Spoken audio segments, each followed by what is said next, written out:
We are live. We're live. So, in about 5 minutes, we'll be starting Halloween Havoc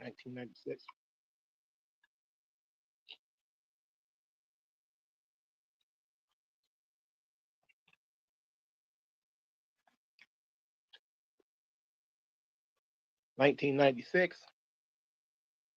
Sorry, I'm taking some antacids, so try not to get heartburn.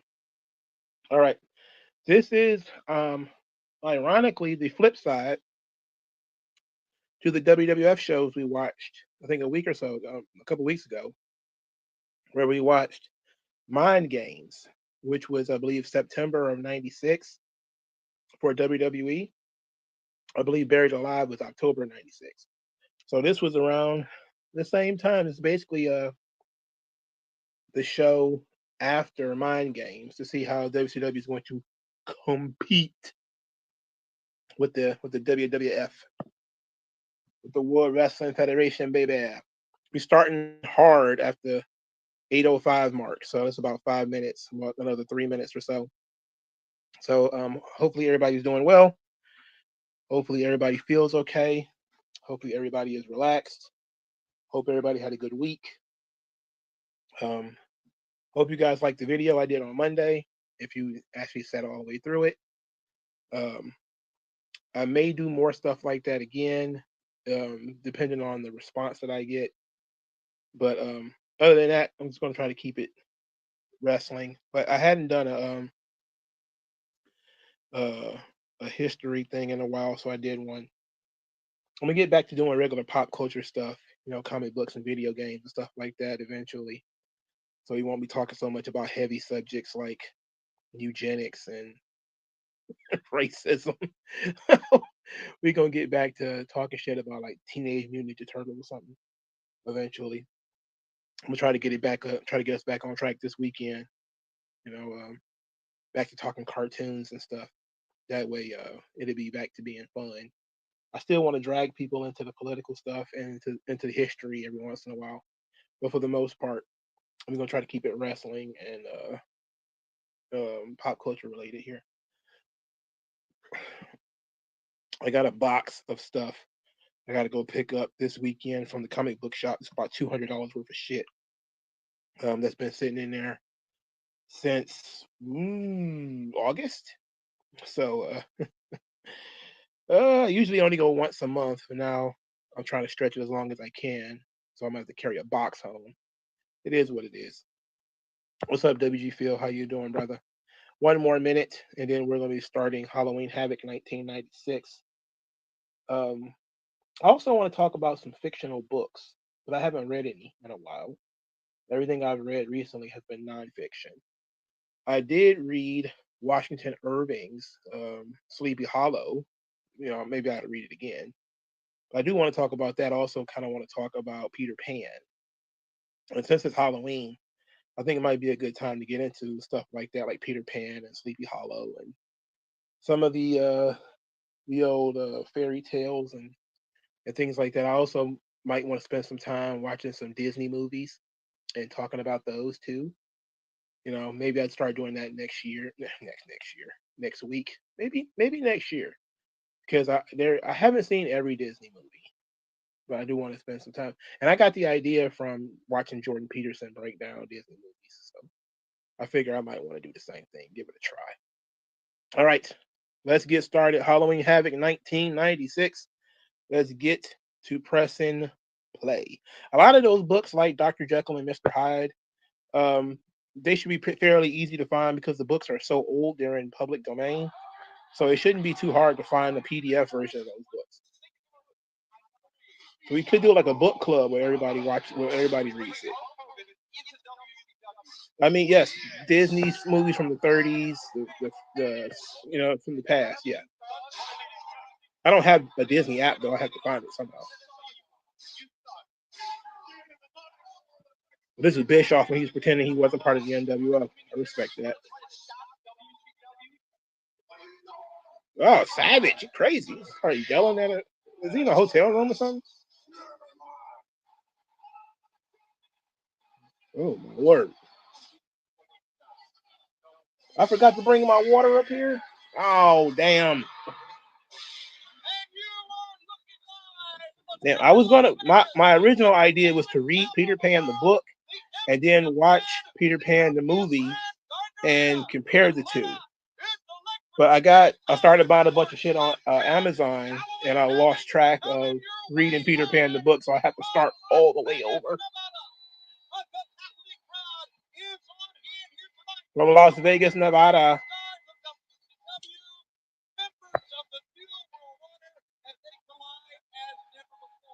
Did you see any Ralph back?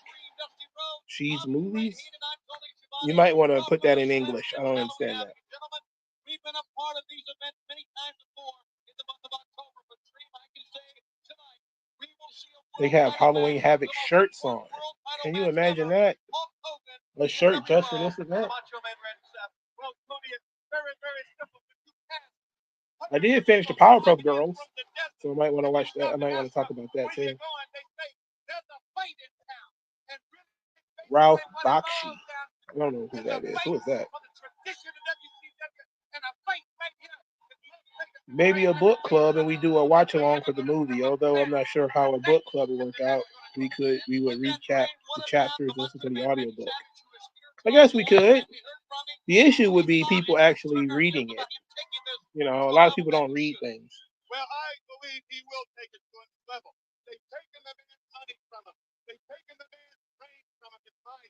They took his brain from him. God damn, they're gonna give it back. Hogan can take. Now Hogan is gonna take the beating of his life tonight here at Lipton Halloween Havoc. Courtesy. He's gonna give it back. I mean, you're gonna be all the luck in the world. Let's go to the ring, David Pinter. Oh, like to Felix the Cat? Oh, okay. I never really thought about that. I never seen those. Yeah, I hate that dusty haircut. It's terrible. Here comes Dean Malenko. I don't want the channel tagged for stupid music shit. I wonder why they designed the Halloween Havoc logo to be a zombie holding the Slim Jim logo. Like, who came up with that? Who came up with that genius idea? We're gonna have a mummy, no, not a mummy, a zombie or an ogre or something carrying the Slim Jim logo. It's huge, and that ogre is everywhere.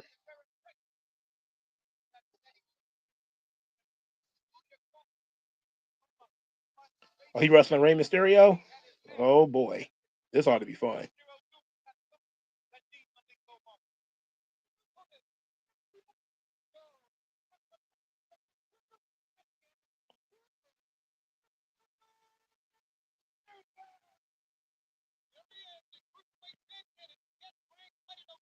All right, I love the Halloween Havoc setup. It's so fucking cool. Look at this with the graves and everything. Man, see, this is what wrestling should be.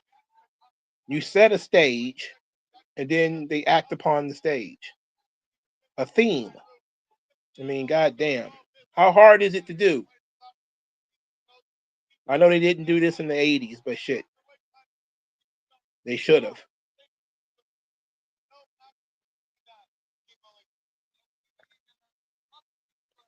He said funny. Mark Forster says funny enough, that would be the stage set up from 96 to 99. See? Genius. And then they went away from it, right? The Spooky Ray theme, it's not bad. It fits the Mysterio name, but it doesn't really fit his style of wrestling or anything like that. And they build him from Mexico, which he clearly is not from Mexico. But they didn't know that at the time. Well, maybe they didn't care. Maybe it was cooler for him to be from Mexico.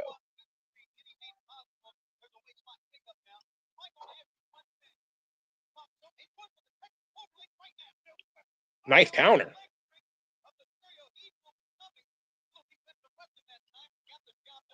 The delayed sell from Ray was very interesting there. Very interesting creative decision.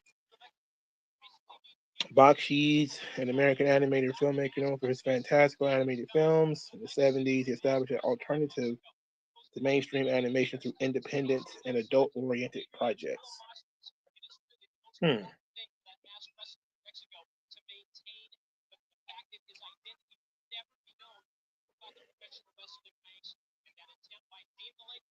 Interesting.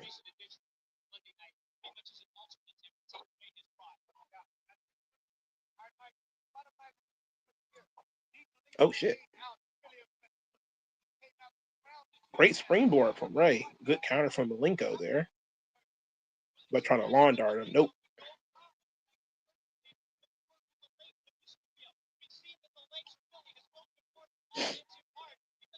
Oh. Yeah, he did train in Mexico, but he's not from Mexico. I mean, most of the cruiserweights are actually from Mexico. He was just one of them that wasn't. I guess they tried to try to make him like everybody else. He's from Mexico.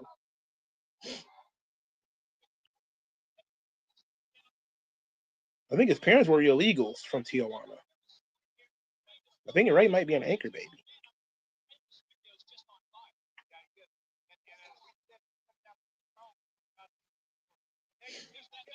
Hey, take his man. Why you kiss it?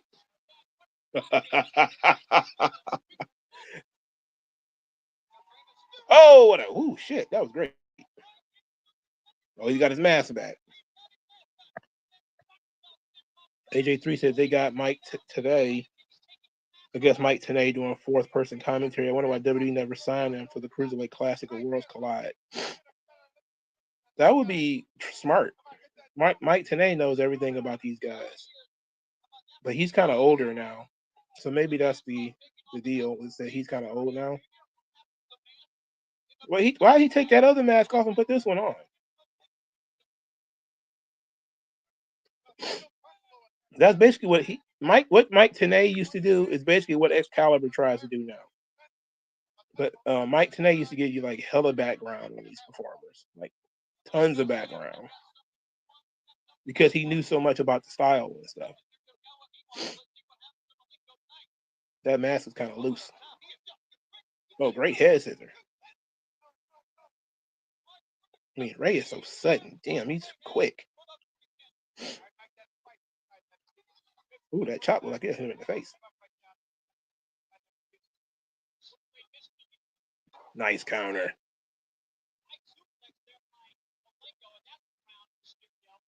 Ray is barely bigger than the referee, man. He might actually be smaller than the ref.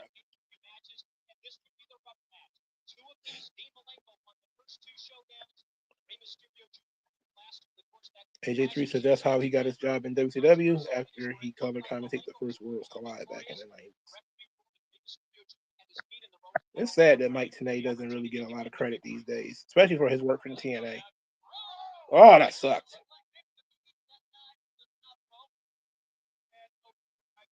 That's some bad mojo right there.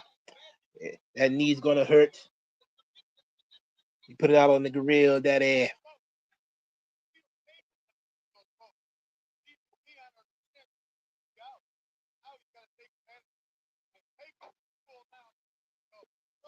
He's slowing the match down.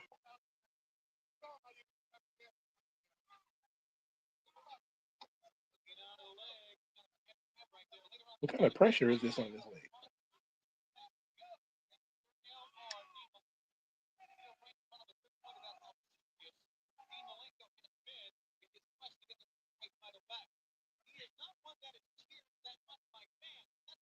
Look at this shit here. Ooh. That shit look brutal, bro. I don't even know what you call this.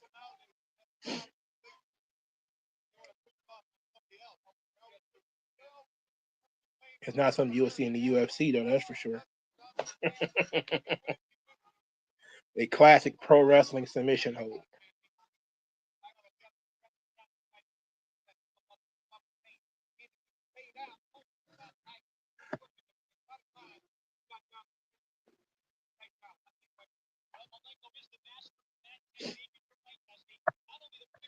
Did Malenko have a chance as an upper mid card main eventer like Benoit, or he just a miniature Gunther?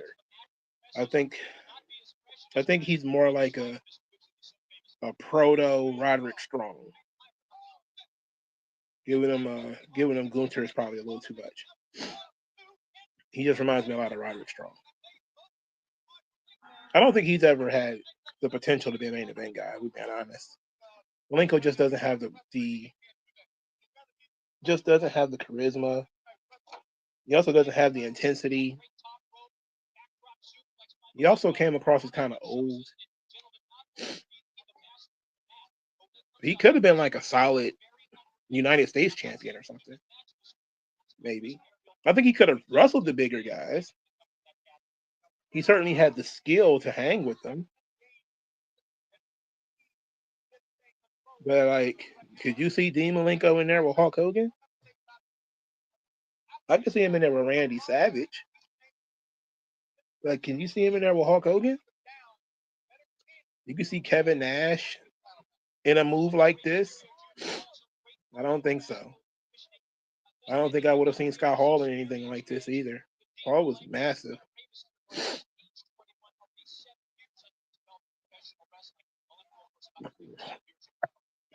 AJ3 says Ray and Dean had undeniable chemistry. I've seen this match several times over the years. They had, this is not a bad match, but this is not the best match that they've had.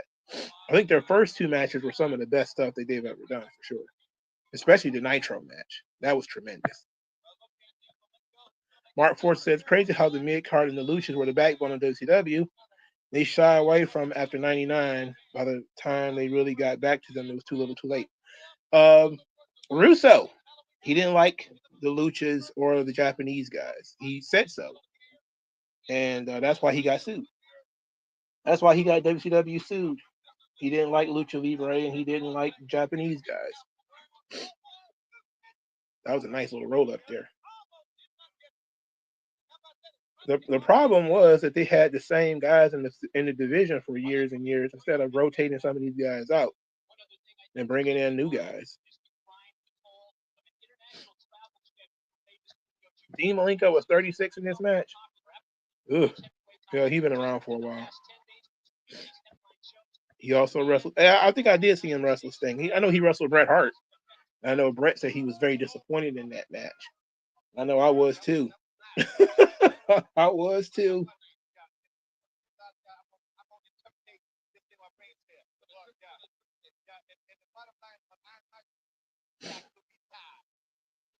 It's strange to people that Bret Hart couldn't have good matches with.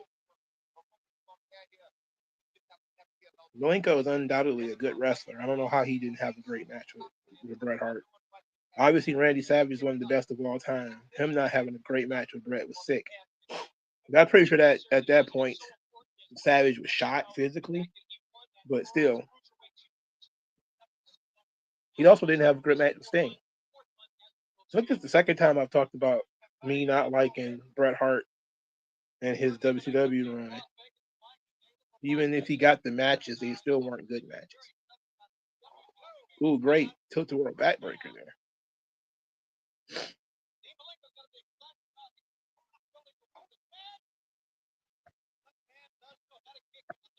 They had great chemistry in the ring. They had an amazing match for WCW show in Germany back in, I think, 97. That's floating around YouTube.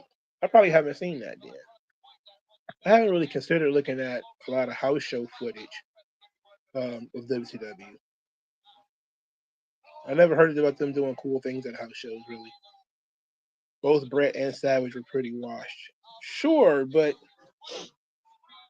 you'd think they'd be able to get something out of it. Savage was pretty bad off, though. Especially once he ballooned up in weight. He was really not good at that point. He was almost a completely different performer at that point.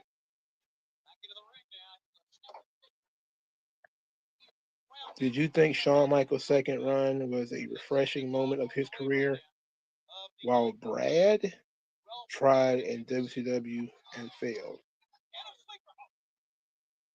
Who is Brad?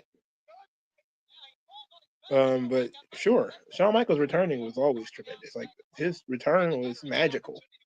I hate that I missed it. I didn't. He was already back by the time I started watching wrestling again. Part of the reason why I started watching wrestling again is because of Shawn Michaels and Kurt Angle. I think the only reason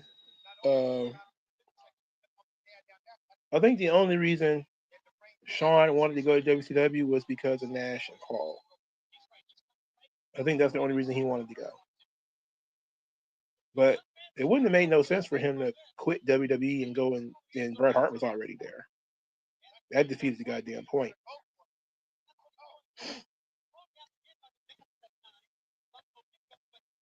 WG Phil says Vince was right trying to phase out other guys, but I wish he gave Savage a good send off or have one off matches throughout the mid 90s.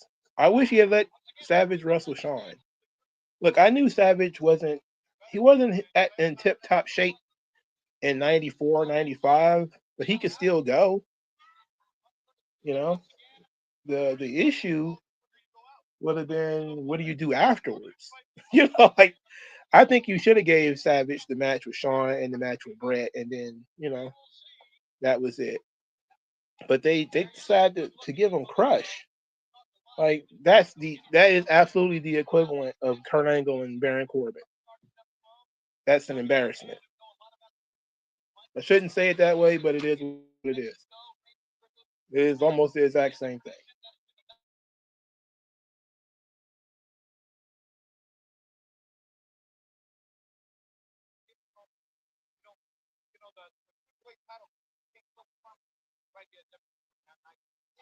Ooh, what a kitchen sink thing. They call it the kitchen sink in the video games. The running knee to the gut. This match longer than I thought it would be.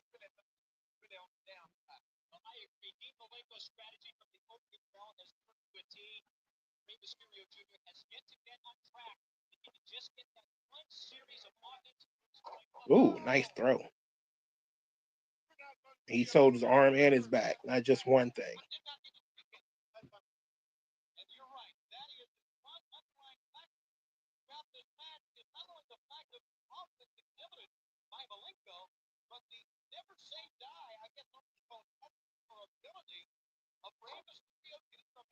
Look at this man. He's tying this man up in a knot. Your shoulder's not even down.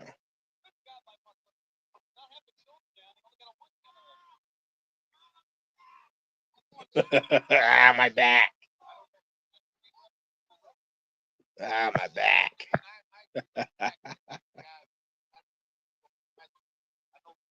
You said at least Angle and Corbin had a storyline. Kurt should have asked for Cena.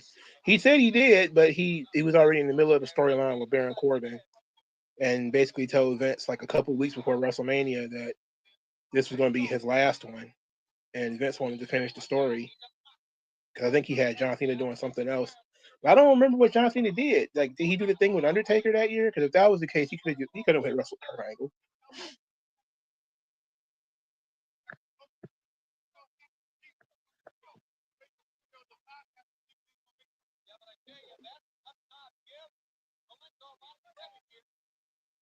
This big Slim Jim partnership. You got Slim Jim everywhere in this joint, man. Oh shit. I think Ray botched whatever he was about to do. And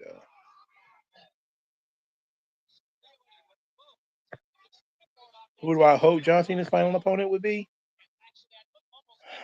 That's a good question, bro. That's a great question.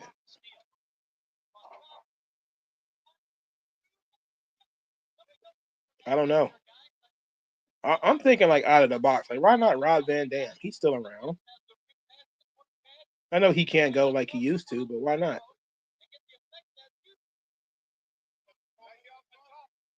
I don't know if he's one of his greatest rivals or anything like that, but the only idea that they could have is trying to pick somebody young to put for Cena to put over.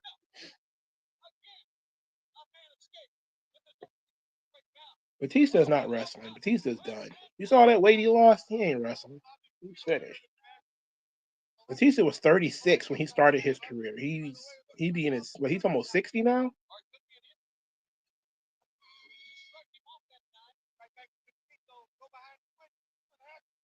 Batista was a grandfather when he started his career. 1, 2. Oh. I don't think Batista can do it. I don't think Batista can go. It depends. Like, if you want Cena to put somebody over, who? Who you got? I mean, outside of Brian Breaker, who else is a short shot main event guy? for John Cena to put over? I don't know. I've heard the Gunter idea, and I disregard that. That would just be Triple H trying to make his boy work. I'm not sure Melo was a short shot. He probably should be, but I'm not sure. I think they kind of want Cena to wrestle the Miz too. I think Cena wants to wrestle the Miz, but I think I'm pretty sure if he says he wants to wrestle Miz, Triple H is going to sabotage that. Oh shit, that was tremendous. Well, I wouldn't be surprised if he didn't ask for Miz.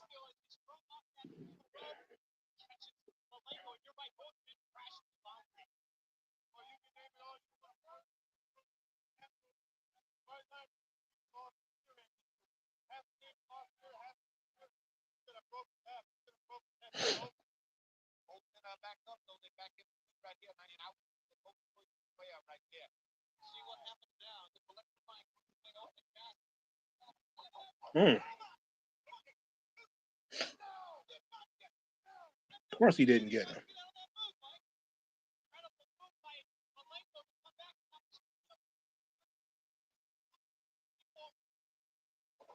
Oh, power bomb. 1, 2. Oh, he kicked out of that too.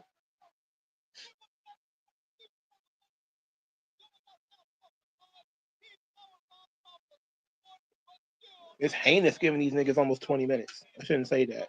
It's a good match, but it's clear that they probably gave him way too much time.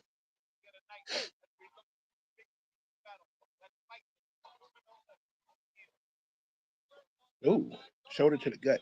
What was the cage match rating and Wrestling Observer Newsletter stars? Well, give me that when this is over. I want to know what the cage match rating and the Wrestling Observer Newsletter stars is when the match is over. Gut wrench. Oh, that was great. Oh, that was a hell of a finish. Hell of a finish. Oh shit. Well, it's technically a gut wrench power bomb from the second rope. I think that you probably get power bomb from a bigger height from Nash, but Jesus, that was pretty brutal. Wrestling Observer Newsletter gave it 4.25. Damn, that's like a bottom barrel AEW match now. You know what? It's not bad. That's probably a good number. I think that's fair. I certainly think they had better matches than this, but that's a hell of a finish.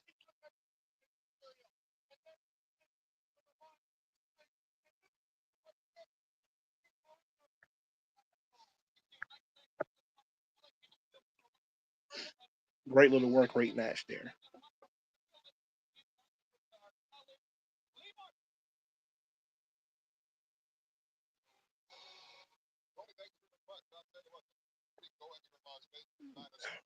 Why on earth would you ever end up with a haircut like that, Lee Marshall?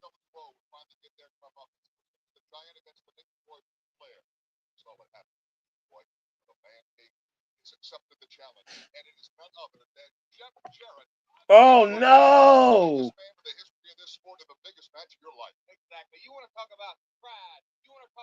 A wild slap nuts is here. Being able to get the job done inside of the ring. I could go on and on about myself and Ric Flair, but I'm out here to talk tonight. Words with NWO and the Giant. You guys had to press me from the Giant to the Hogan, all the Giant with the monster truck and jumping Ric Flair outside the ring. You ain't done nothing inside the ring.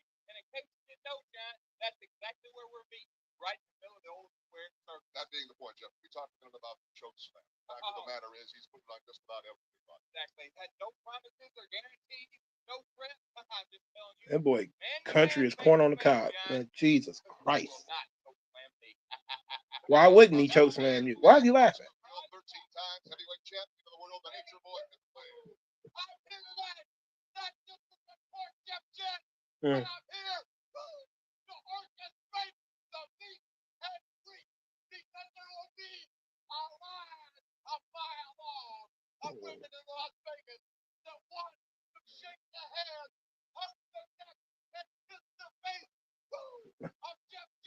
Yeah, right. Bullshit.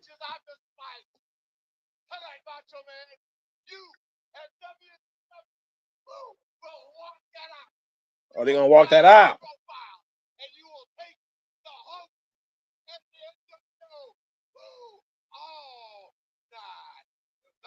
I don't know. I don't know about that, Flair. Flair's fired up for no reason. He needs to settle down. Oh, here comes DDP. Is this DDP and Eddie Guerrero, the battle for the ring? Because I remember them feuding over that damn, what was that, Battle Bowl ring or something like that in the 90s?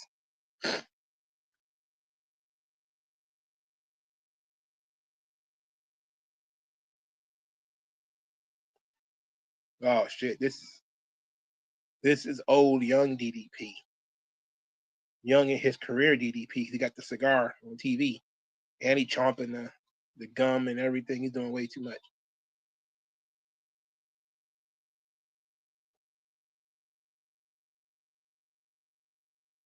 I love DDP's theme in WCW. It's just Nirvana though. It is Eddie Guerrero, I guess.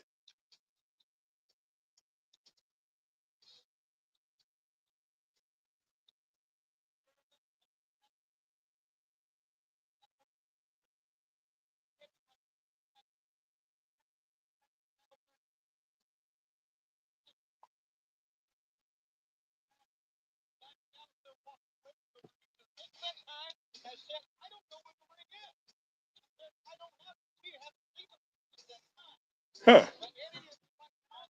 Sounds like a thief to me, dog. Oh, he spit on this man. Yeah, kick his ass. Man, they got the. Oh. Yo, I just realized Nick Tractor is kind of big.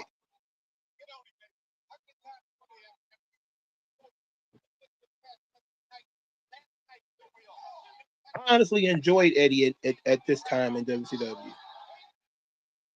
He was taking very unique diamond cutters at the time, and the move didn't catch on yet.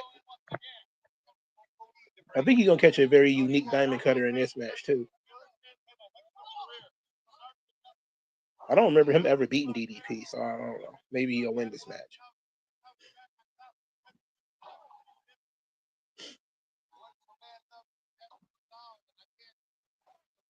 This solid mid card Eddie Guerrero.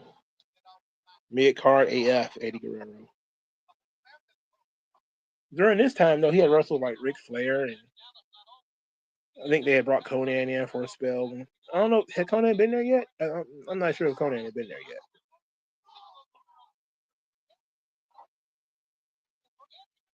But Eddie he was much better in ECW than he was in his early days of WCW, but he was still pretty good. Yeah, good worker, you could say that.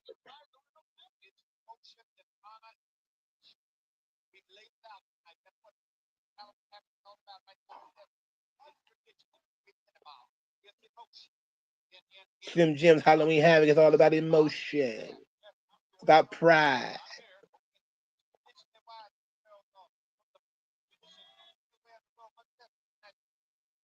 What tradition is that?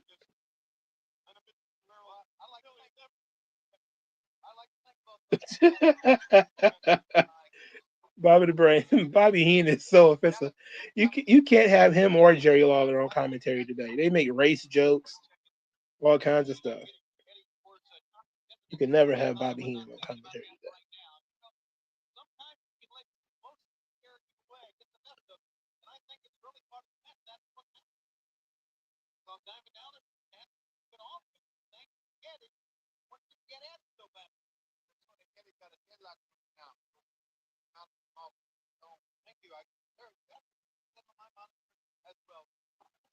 He working the hell out of this headlock. This headlock takeover.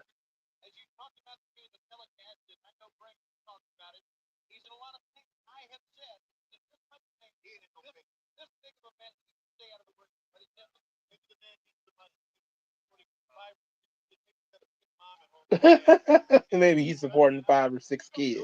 Maybe on a referee salary.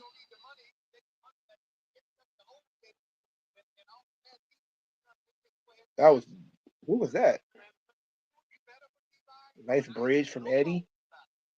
Where are we going with this? Oh, he counted it. Look how DDP is avoiding taking bumps. Them tangling up in them ropes are pretty sweet.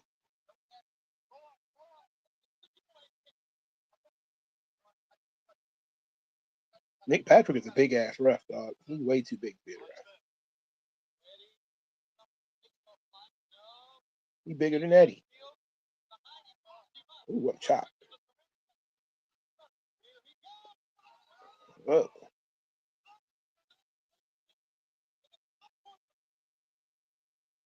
Who's this guy? Look like Van Hammer. What the hell is that? Yeah, this is crooked Nick Patrick before he joined. This is after they did one of those NWO gimmicks, and now he's wearing a neck brace. You full of shit.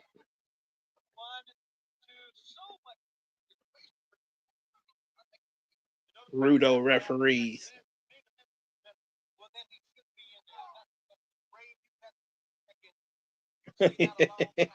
Every time Dusty opens his mouth, I just start laughing.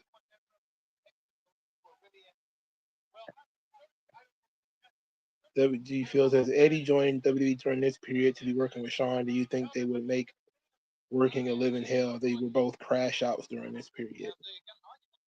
I think they probably would have snapped. They probably would end up fighting.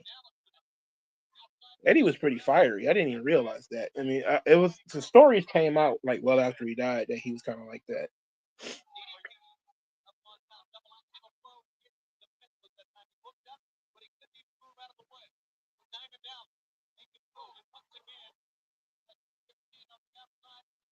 Like I didn't start hearing about Eddie being like nutty like Shawn until like a couple years ago.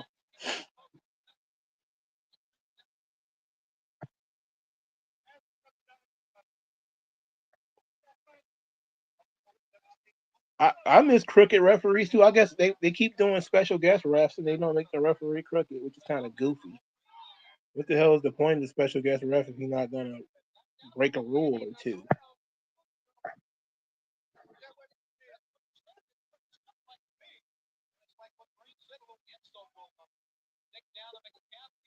Good old foot on the ropes trick.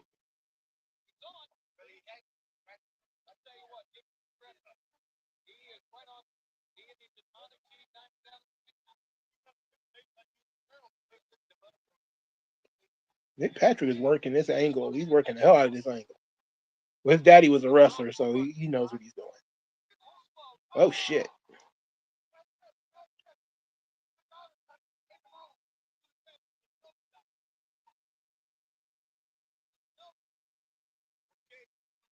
If you look in the crowd, the one thing that I noticed is there's not a lot of kids. Oh. Especially since WCW never really could get in the dirt too much. They still don't seem to attract a lot of kids. But this is WCW as they was just really getting started. They had really just started kicking ass during the NWO angle. It's only been a couple of months at this point in time. They're not like on fire yet. That would be in '97 when they light fire. They were still building the momentum at this point. I forgot this match is about that damn Battle Bowl ring.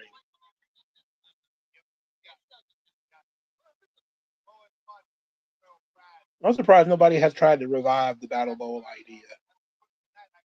As dumb as it is. But that's probably why they never tried to bring it back, because it's dumb.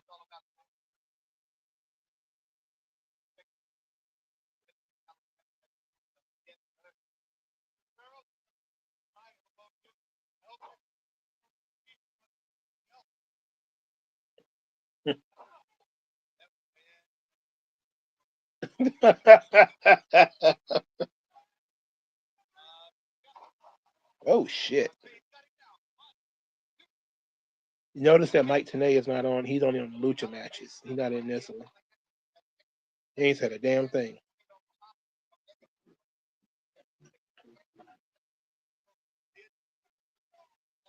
They actually got a story to push. So they. Oh hell! What the hell? You almost got beat by a shove by the referee. Come on.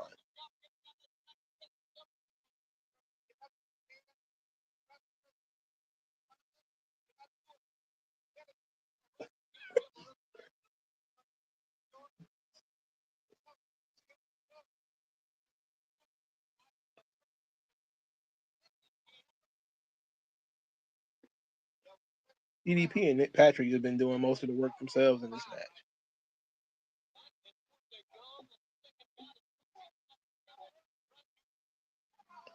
Oh, eye poke.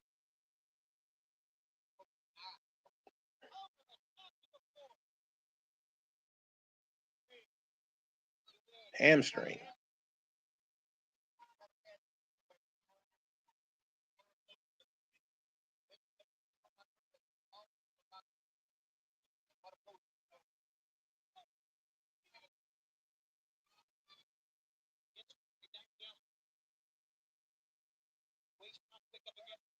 Oh. Roll up. Oh. What are we doing here? Oh. Wasn't DDP on like Chris Van Vliet or something like that recently? 1, 2. Oh, you counted it? DDP has almost no level of athleticism. His athleticism is shot. Great lariat, though.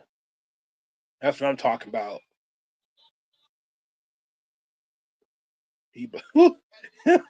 Boy might be cooked. He might have had to do a little too much there.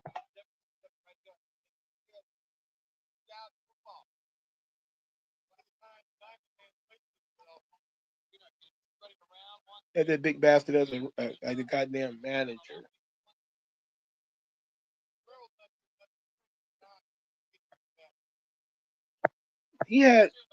Vince had fans hanging out outside the goddamn courthouse. I'm surprised it didn't like a concert out there. I guess only a certain amount of people knew when his court date was. And they showed up and they got autographs. It was pretty sweet.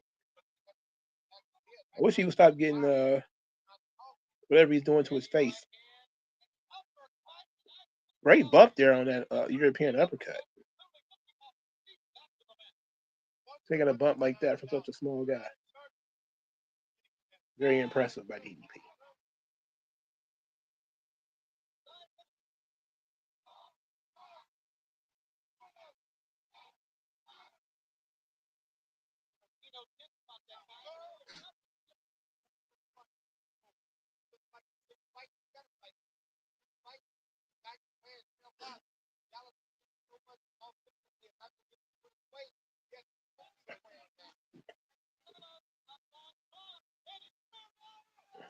Great jump there.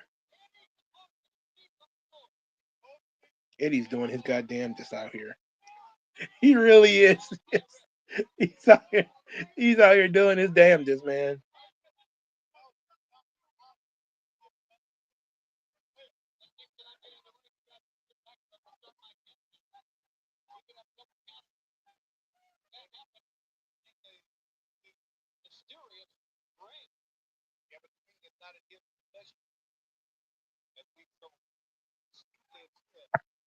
WG Phil says DDP said he should have fought for a match with The Rock or he wouldn't have signed with WWE. Do you think he should have played hardball?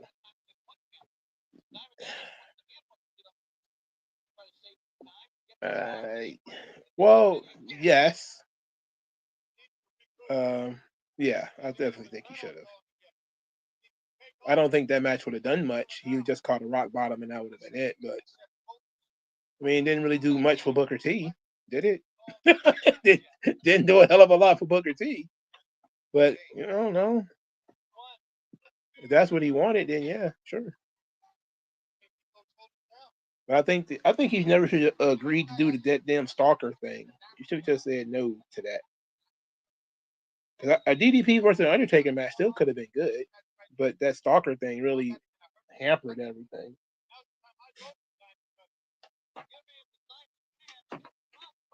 Oh, what a power bomb. Jesus.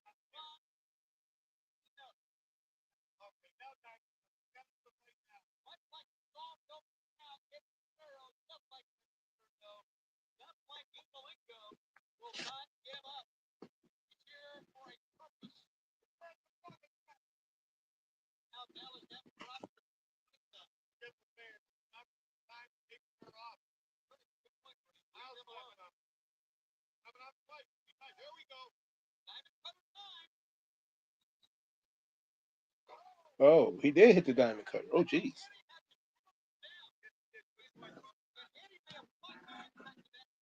Did he block it? Wow, that was weird. That was as weird a diamond cutter you could possibly take. And he kind of walked through it.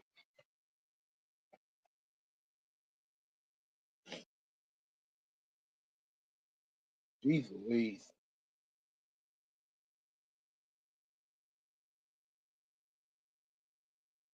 That match took too long. Shorten it up by a few minutes. Oh, how he did have the ring, huh?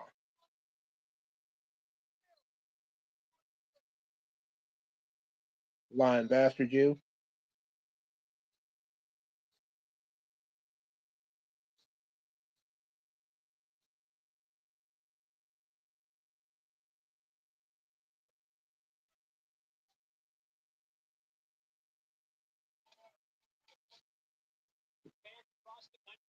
Mike today balding like crazy in '96. Hairline going way back. First down. Oh boy. Grand prize drawing, the winner to receive the Randy Savage Slim Jim's monster truck. Oh, yeah. Before the storm, you know, I know, and all these people know that I got a match coming up against Hollywood Hope. And I'm going to take the WCW World Heavyweight Championship belt here. Yes. When I pick the winner.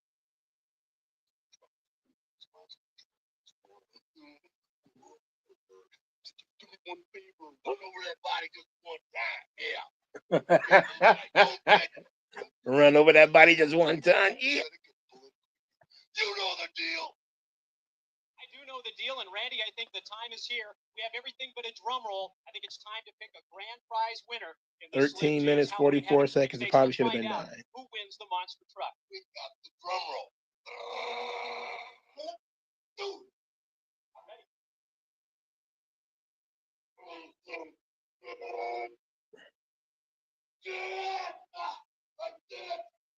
Very impressive. Now hold on 1 second. We need to make this official. Hold on. This drawing is subject to the winner's time to return of an affidavit of eligibility and a liability/publicity release. What the hell? The winner. Yeah, no, you wasting time. Get right into it. I got something. That's going to win this because I would beat them. And the winner is Joan McCallick from Romulus, Michigan. There it is. It's official. Joan McCallick of Romulus, Michigan wins the WCW Halloween Havoc Slim Jim Sweepstakes. I'm about to write that name down because I'm about to see what happened. I know I'm not the only nerd that's trying to figure out what happened to Joan McCallick Slim Jim. Can you tell me that this person who got a Slim Jim's monster truck absolutely could not take care of it and had to sell it? And how much did she sell it for? Because I know she sold it. In a while, I'm going to take Hollywood Hulk Hogan and break him in half.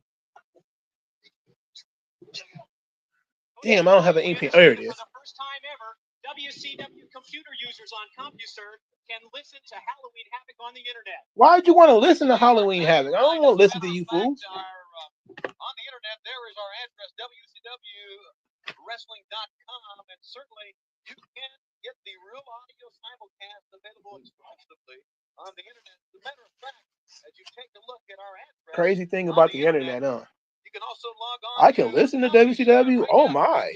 What about watching it? Of course, we'll take on 6 of the NWO, And he is chatting with fans on top. He's their member type go convention and talk with WW Wrestling Live. First time tonight on the internet. It's the simulcast.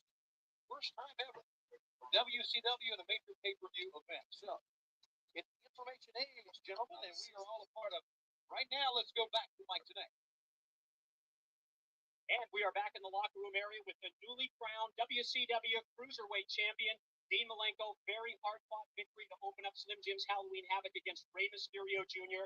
I guess the question has to be at this point, what's in your future as the new champion? Well, Mike, first things first. You know, a month ago, I had told everybody, WCW that watches out there, especially Rey Mysterio, I was more focused than ever when I got to the city of Las Vegas. That I was not in the MGM building without this cruiserweight belt in my hands. Now, Rey Mysterio, anybody else wants to step in line, get a crack at this belt, just take a ticket, wait in line, any chance you want. I'm there for it. This is what I want. This is what I got. So, in other words, an opportunity for a rematch for Rey Mysterio Jr. is something that you would enjoy as well. Mike today looked like he's about 50 years old back then. How old is he now? And I'll take my chance. The man of 1,000 holds, Dean Malenko. He's the new Cruiserweight Championship in World Championship Wrestling. And now we understand that we are going to go to a special NWO interview with the Giant. It's up next. I already know it's about to come. This nigga's terrible. I hate the Giant. Jeff Jarrett, I gave you credit for being a lot smarter than you really are.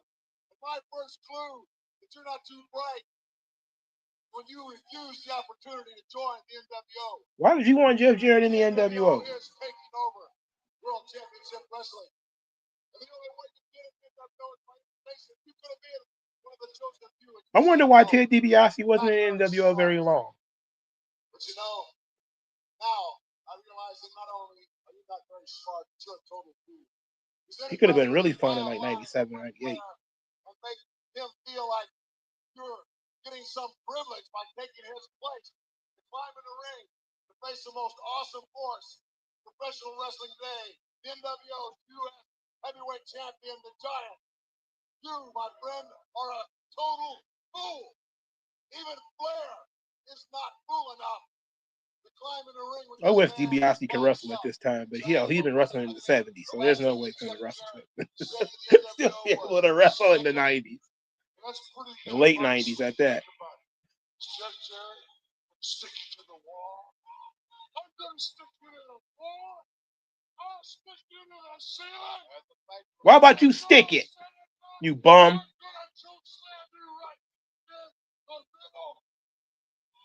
It's all over. There will be no Jeff Jarrett. Shut up, you bum. There will be no everybody goes to the blue patch. Wow. Enough said. Get ready, Jared. We're going down. Immediately from their interview with the members of the NWO. Is he going to the ring? Please don't go to the ring. Please don't go to the ring. Stay away from that ring. The belt on his shoulder, and I do understand tonight that members of the NWO heavily security. No.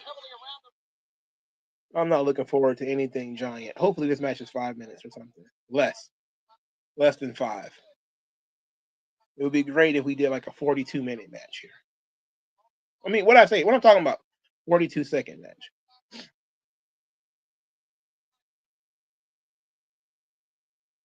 Oh, so he was like 40. Yeah, he was. I was right. He about 40, 41. Damn. During this time. This is almost 30 years ago. Damn, I'm old, man. I was a kid when this stuff happened.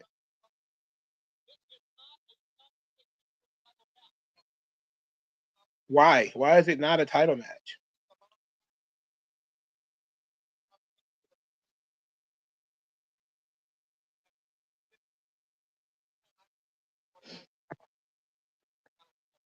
Ted felt disrespected. His role got diminished by Bischoff. Well, yeah, Bischoff joining the NWO did kind of take the spark out of Ted DiBiase being in the NWO. That's for sure. You can't have two people playing the same position.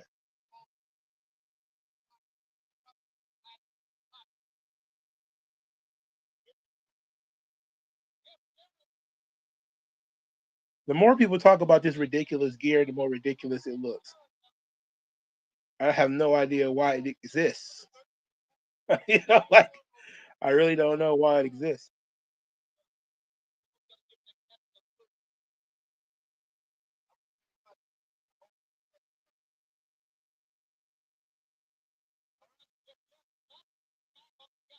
So they say this is not a title match, but Nick Patrick thinks it's a title match. Because why the fuck would you have a guy who is a champion in a match on a pay-per-view when it's not a title match?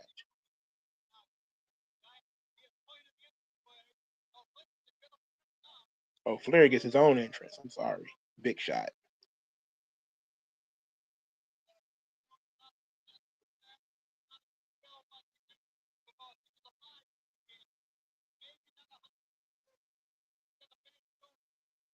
Does he got a bad shoulder, really? He ain't acting like he got a bad shoulder.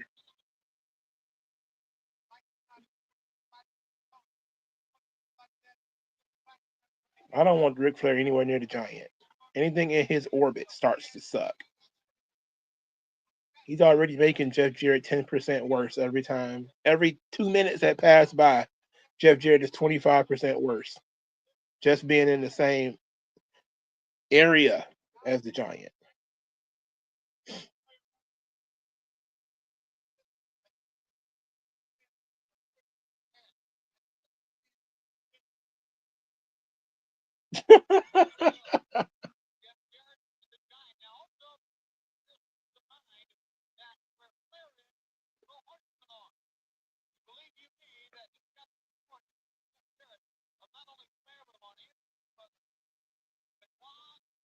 Oh, Lord have mercy.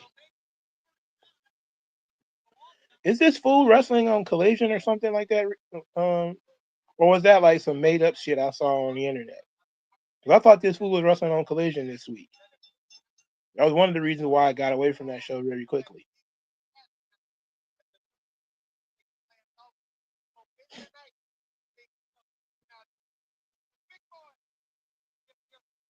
Oh, that's a nice punch. Oh, no.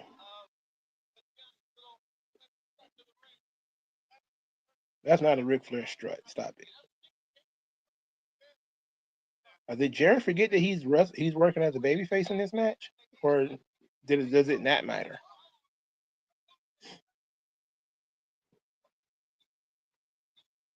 One thing about Jeff Jarrett that hasn't changed is his punch is tremendous.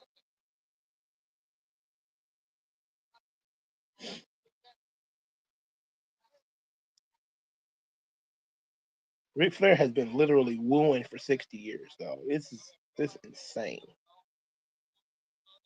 It must kill him. He has to woo every 2 minutes, or his heart's going to explode or something.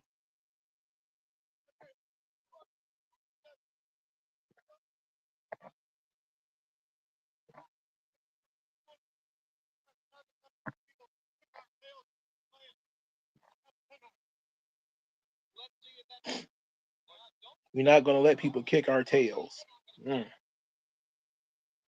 Ah! Everything this guy does is extremely basic, but at least it works.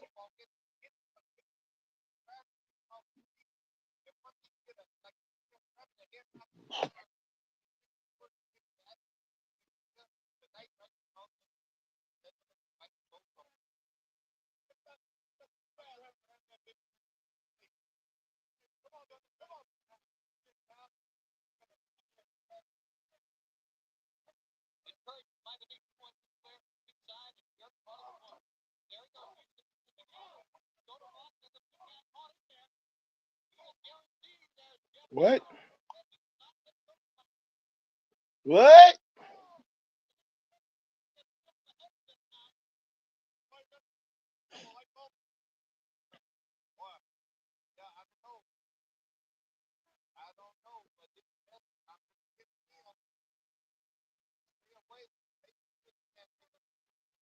Oh, it's killing me. This is killing me. This is kicking my ass. I was having fun with this show until this point. Now I'm trying to look at anything else except this match.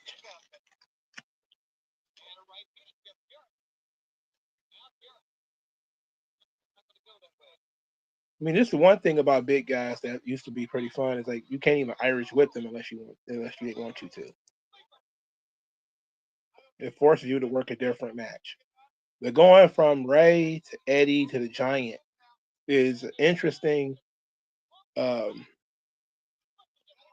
contrast of match psychology. Because you went from being two smaller guys who could both work technical style.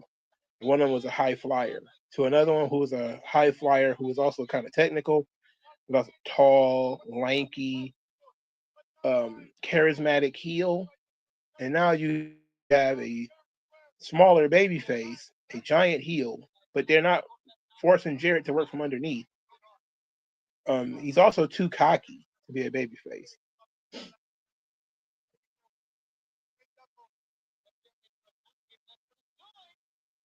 And they move in slow motion. 10 minutes? Oh my God. I feel like my life gonna flash before my eyes. That's a hell of a punch for Jarrett. Jarrett's punch is a thing of beauty. Somebody needs to steal that punch.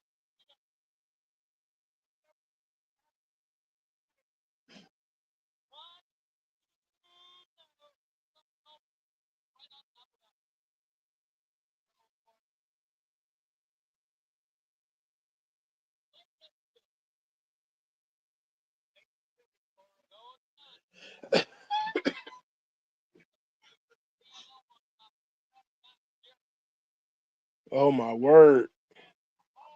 Why would you do a gigantic headbutt to the nuts like that? Why is that legal? Ref, do something. Disqualify him. Call the match off for intentional homosexuality.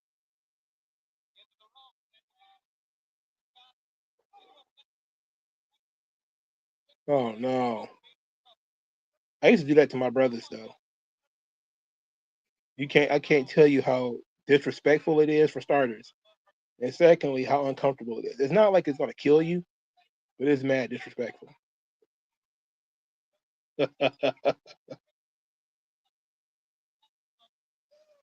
I used to power bomb the hell out of them, all kind of stuff too. But that backbreaker used to be something crazy. That and the camel clutch. We hated that shit.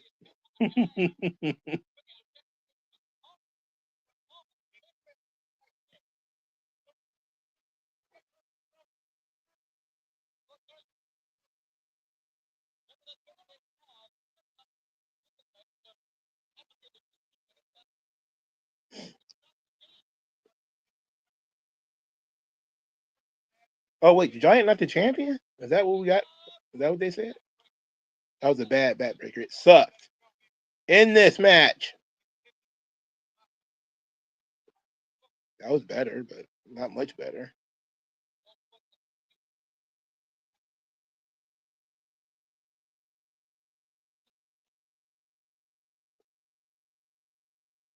Uh,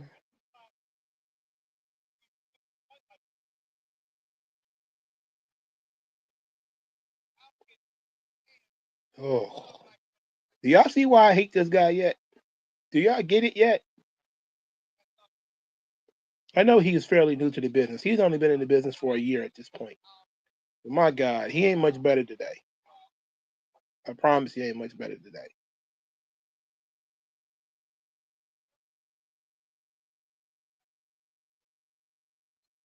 The Giant came in at like mid 95.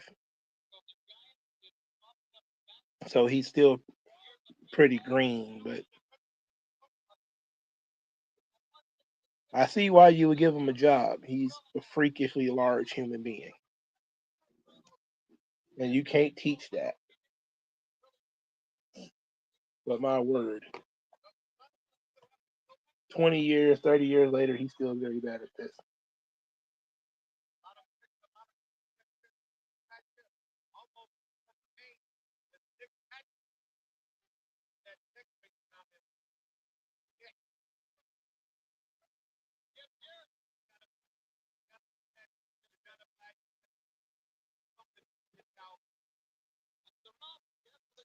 I'm begging this match. This is the longest 9 minutes in the world, dog.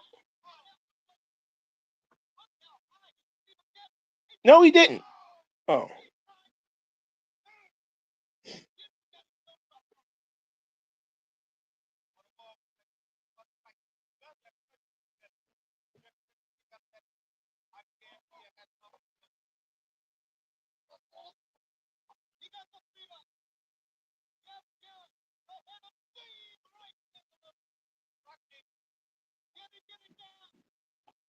He ain't knocked him down so far. He ain't knocked him down yet.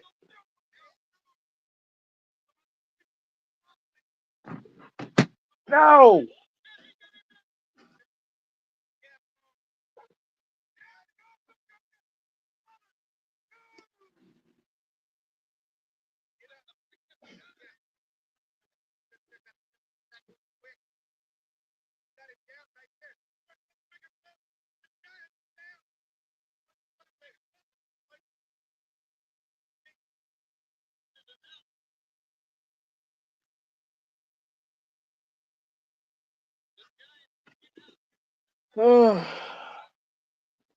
This is killing us. You gotta tell us this is suffering. The Giant in a match on a pay-per-view during a watch along is truly suffering. It's not good. Wait, give me a second. I dropped something. I gotta get up and get it.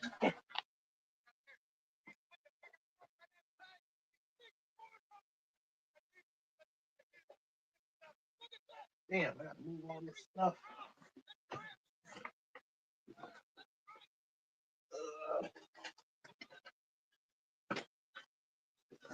It would be great if this match would end while I walk away.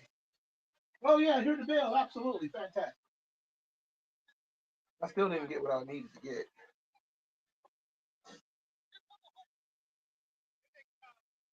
Oh, the Horseman came in there. Oh, that's Steve Michael Horseman. Oh yeah, Pillman's gone already. Damn. Somebody lied. That was longer than 9 minutes, dog. That was at least a half hour. That was at least a half hour of the Giant.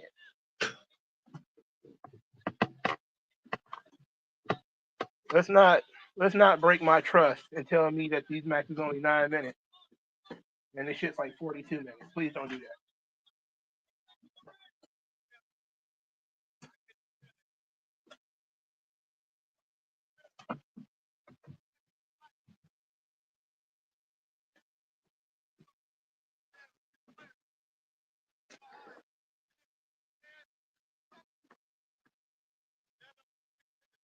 Oh, you hit him in the nuts?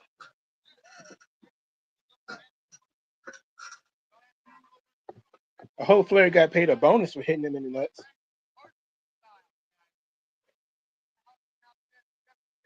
The idea of making Jeff Jarrett a 4 horseman should have got somebody fired.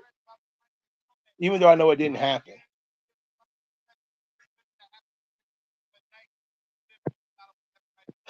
Nick Khan will say anything to anybody to get what he wants.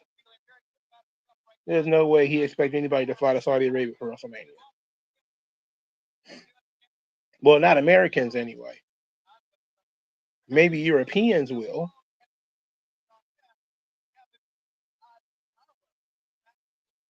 Maybe that's what he means.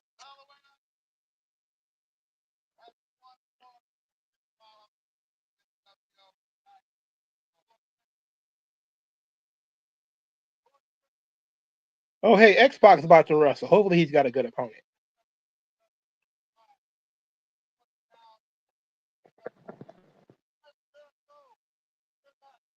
Jericho versus X-Pac? Okay, I like that.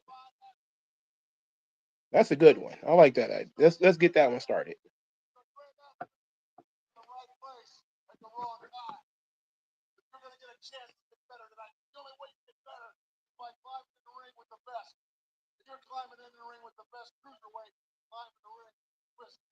Oh, I forgot 6. Bottom line, Chris Jericho, you're fine on that. But tonight, you will be crucified for the sake of WCW now. Oh my God, this is so bad. This is you're a fine young athlete, but you're gonna be crucified for the sins of WCW, pal. No, no, don't talk. Just go in there and work, please. No more talking. This is babyface Jericho, so he's plain Jane babyface Jericho.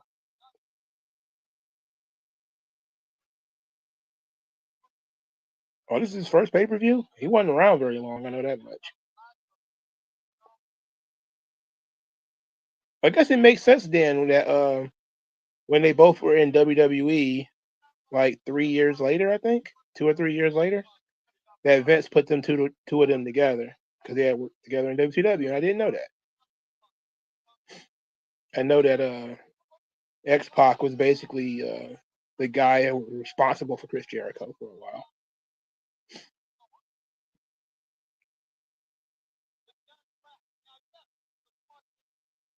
Why did he go? That Giant went through the. He going all the way around. I'll be damned.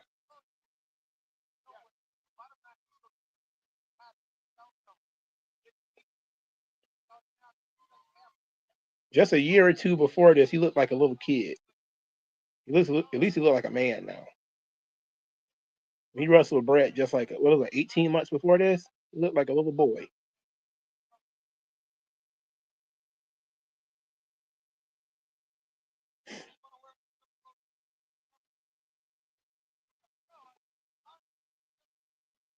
Oh, there's the kids.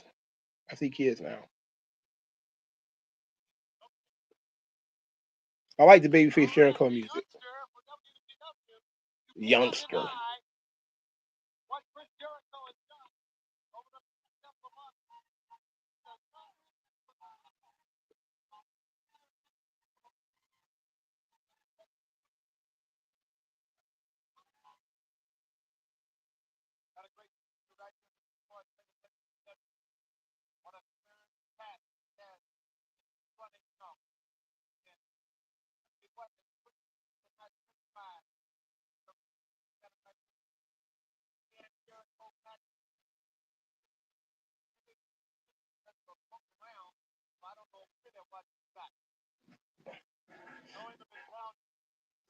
This one ought to be fun. We're back to having fun again with WCW. I know I was miserable. I was in a permanent wrist lock watching the Giant, but we actually got something here that might actually be interesting to see. So I'm looking forward to this. And plus, I didn't know this match happened, which is even more exciting. Considering I watched their matches in WWF, especially the ones that was on the Jericho box set. And I was looking forward to that. But I didn't know they wrestled in WCW because nobody ever mentioned it. I never thought to look. This is, dry babyface Jericho, but it still ought to be very good.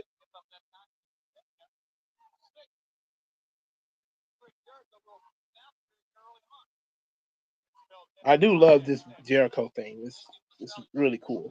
It fits his gimmick, which is being a generic babyface. So it's like generic babyface thing.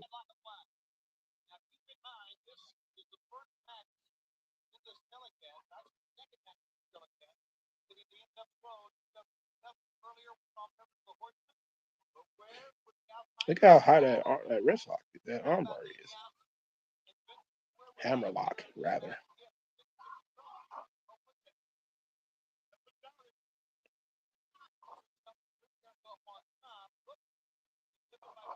Ooh.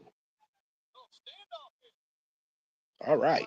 Jericho is also fresh off of a run. Oh, there's Conan.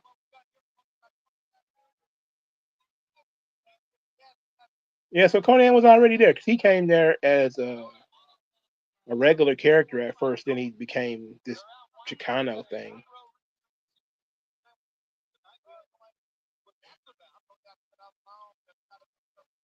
What's the actual song so I can go? I can write it down and I can go listen to it later.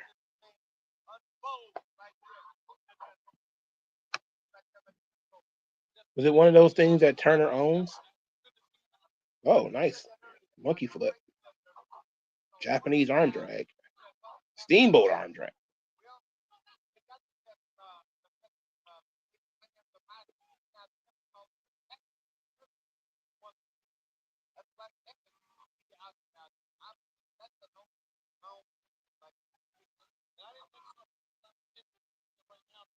I think you might be looking at John Cena's final opponent, dog. I think y'all might be looking at him.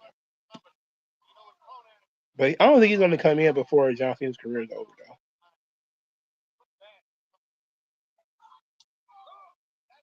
Everybody's talking all this shit about Jericho leaving AEW. I think some people want it,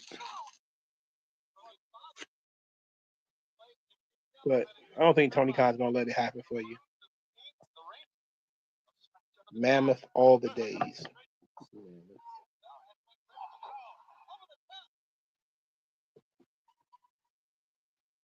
All the days. The UK rock band of fat dudes. Well, you know what? It might actually not be bad.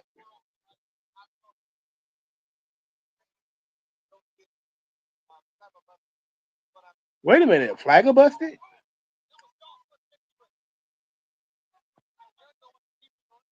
Oh, you put it in Discord? Okay, great. I don't have to go look it up. Excellent. What is this? You got gum in the carpet or something?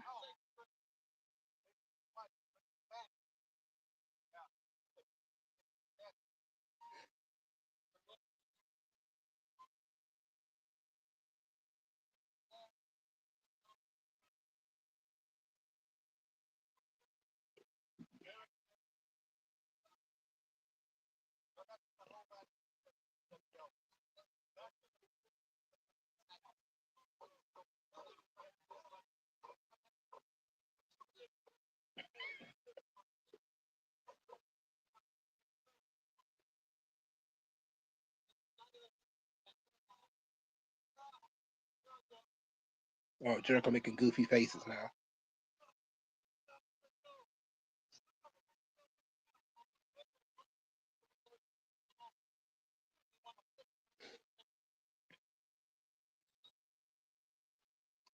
Ooh, nice chop there. Ooh.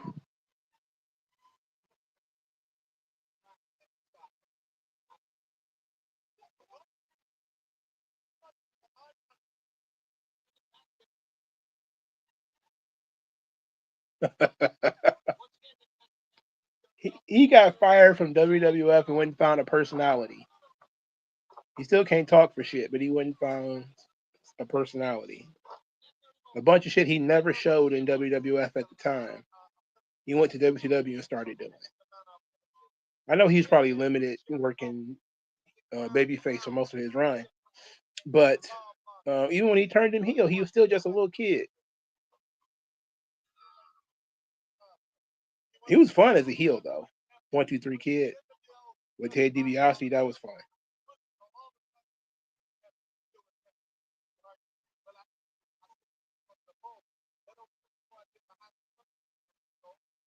I'll never forget the Crybaby match. That's one of my favorite matches, dog. I'm not even gonna lie to you. The entire premise of it is bullshit, but it's a fun match to watch.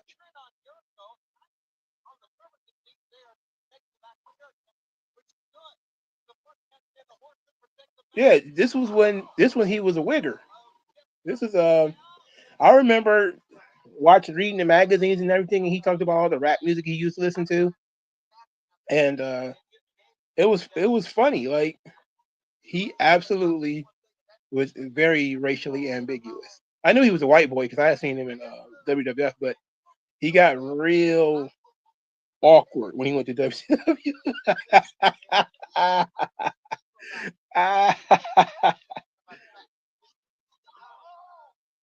But he actually had like some swag when he went to WCW. Again, you have to have lived through the 3 years he was a 1, 2, 3 Kid, because you can't see him as anything except that until he went to WCW and he came so different, especially when he grew that beard. Because Vince had always booked him like he was a goddamn teenager. I know he was very young when they initially signed him, but shit, even when they turned him heel, they still treated him like a little kid. I think he's the only wrestler that ever happened to. Like he got typecast as being like a teen beat kid. A nice spin kick there from Jericho. No follow up though.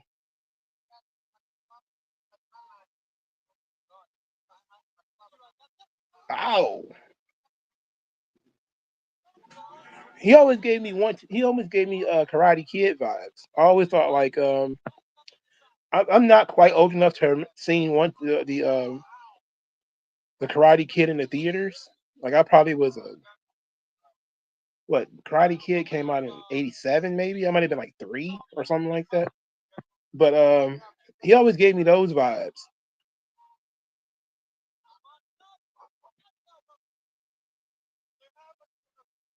I think the only reason they even gave him as much time as they did in WWF is because he was in the Clique. I think that if they had not kind of adopted him, he probably wouldn't have worked as much as he did in WWF at the time. He probably wouldn't even got near the push that he got, especially when he was a tag team champion with Bob Holly. That was weird.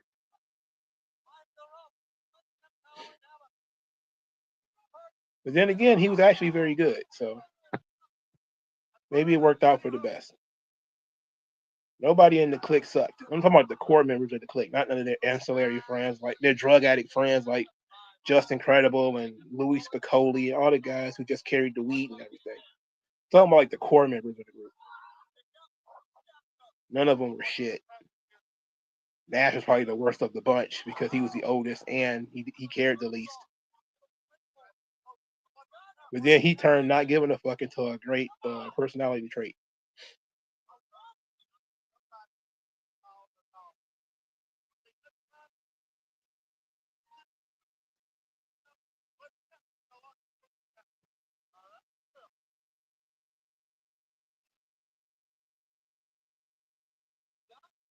What is going on here?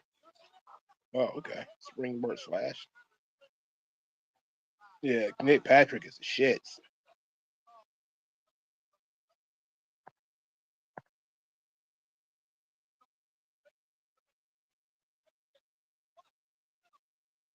Yeah, I think Just Incredible was Waltman's friend.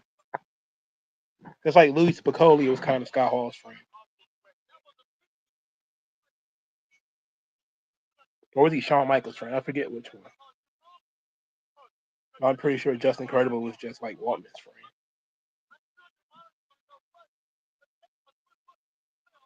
Just Incredible was also friends with Scott Hall. That's why Scott Hall did the one WCW, the one ECW run that he did. He did it on Just Incredible as a favor, and then he got into it with Shane Douglas backstage, which was the dumbest fucking thing possible. And if you was Paul Heyman, I'd have sent Douglas home. Fuck Douglas. I don't need Douglas. Your thought of Nash rocking a FUBU shirt. Look, Nash is from Detroit. So I'm not surprised. I'm not surprised him and X-Pac are sitting around listening to rap music. Wearing FUBU clothes. I'm not surprised at all.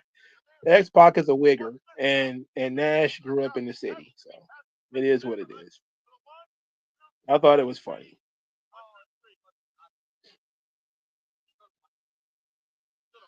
That was a good finish too, by the way. God damn. What's up with his hair? Like you been electro shocked. You have no combs in WCW? All baby oil, no comb. This match was shorter than the Giant and Chef Jarrett by 6 seconds. What was the cage match score on that joint? I actually liked it.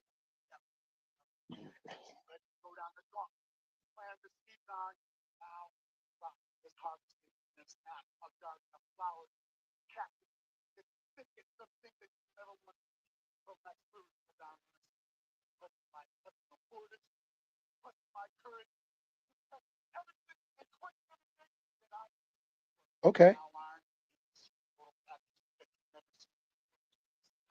Is he gonna blink? Oh, there you go. There you go. He blinked finally. Luger is jacked, but he's not coke jacked. He roid jacked.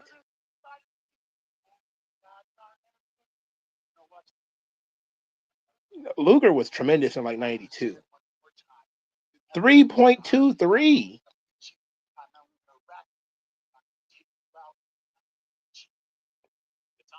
3.25 for 6 in Jericho. Okay, that's fair, I guess. It wasn't like tremendous or anything like that.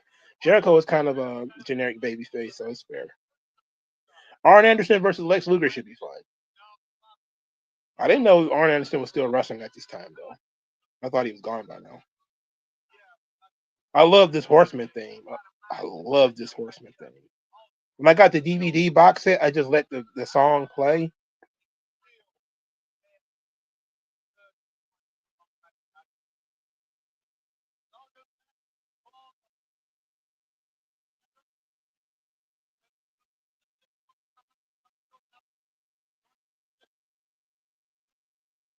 He's everything Dax Harwood wishes he was.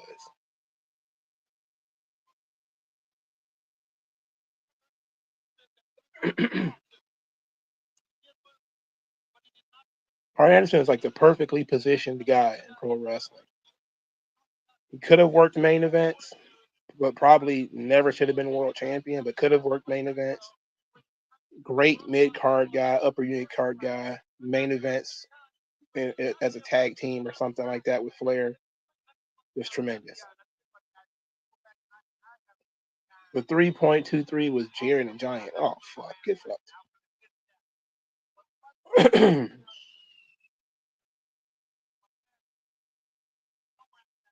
If Jericho was taking over the Vision, how could they make it not a rehash of failed faction like the Inner Circle? Bro, don't even pitch that idea. How would Jericho take over the Vision? Jericho's an old man. 6 and Jericho was 3.25. Okay. All right, that's not bad. Considering Jericho was kind of generic and the match didn't have a whole hell of a lot of intensity, didn't hit a second gear, I get it.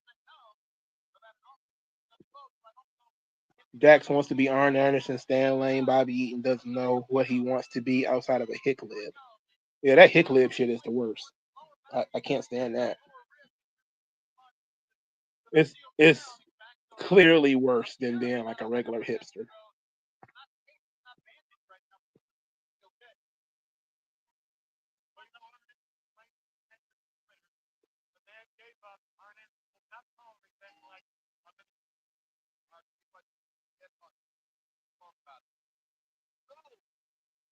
Look at the size of Luger, dog. It's ridiculous.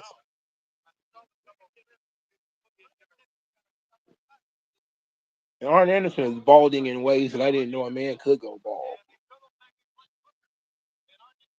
I don't know how you got that strip of hair on your hairline and then it's bald completely. I don't know how that happens, but the fact that he didn't just go straight baldy with it is kind of crazy.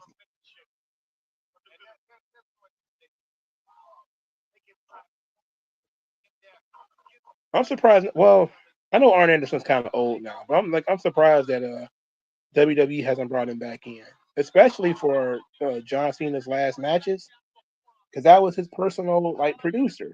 So why wouldn't he bring in Arn Anderson to work with him?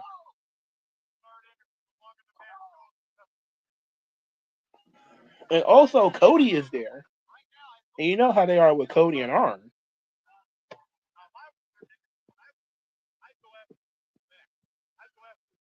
Lex always shined against smaller guys, so it's no wonder that Arn was able to get the best out of him. Plus, Luger also seemed to be pretty motivated here.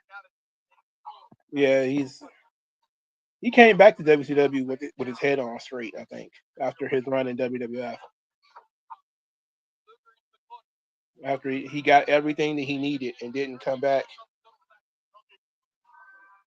but he came back a little bit smarter. I like Luger versus like his matches with Ron Simmons and stuff too. And Ron's not a small guy.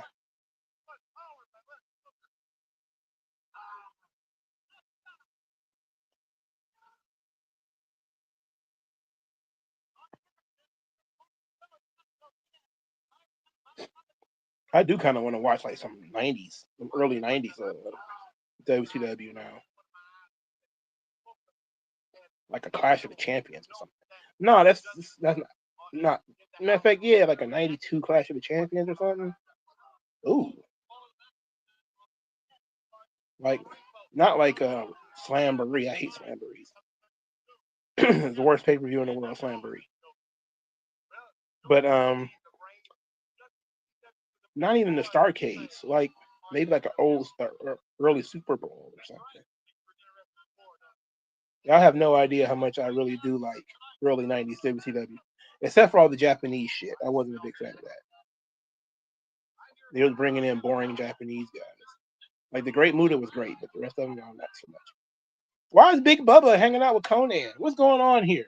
And the Taskmaster. What's going on here?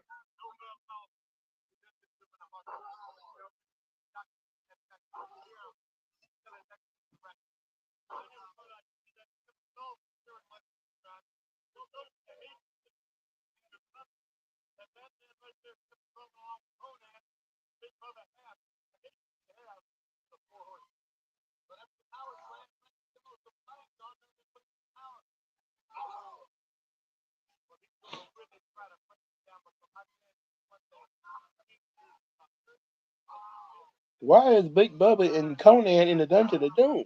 And they not dressed like Dungeon of Doom characters, because Dungeon of Doom characters are usually dressed like Skeletor and like they're like Haku and the Barbarian and shit. Like those things are cartoon characters. Conan is out there dressed like he saw the movie American Me and decided he was gonna do that, which is probably exactly what happened. By the way, and he probably did go see American Me and decided to copy it.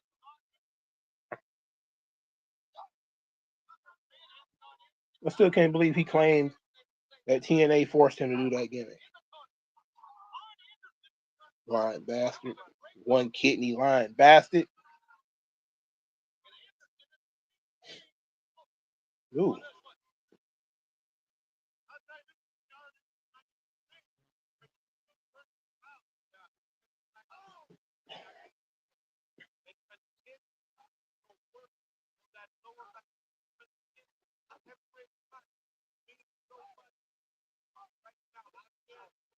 He giving him a lot of open space here.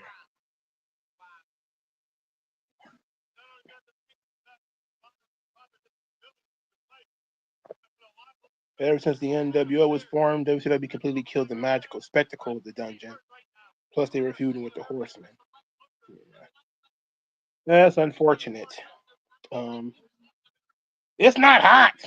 That was a weird time, man. That was a weird time.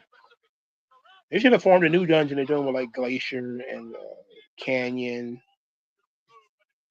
and like Chronic.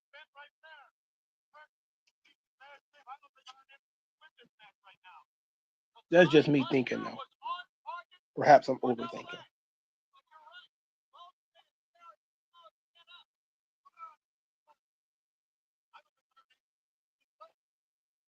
What do you mean he can't use his legs? If he can't use his legs, he needs to stop the match.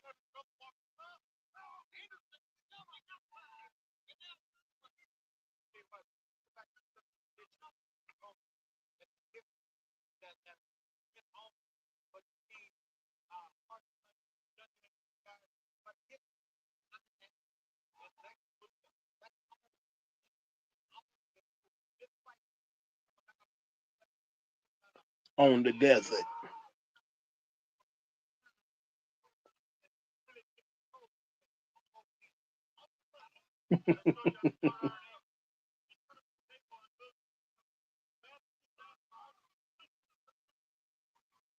That guy in the blue jeans right there, he looks very deadpan. He got no level of excitement for this whole thing. There's also no women in that whole entire area right there.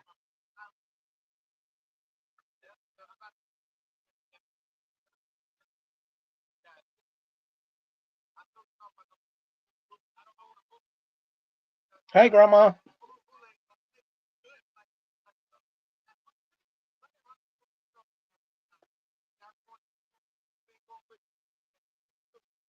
I don't know what that means. Dusty just be saying shit, bro.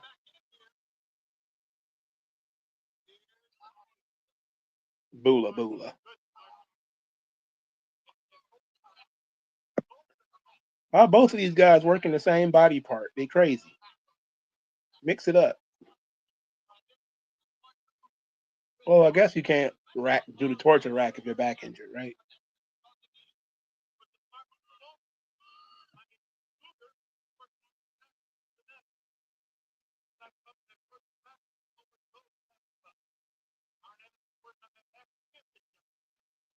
Yeah, that's fair.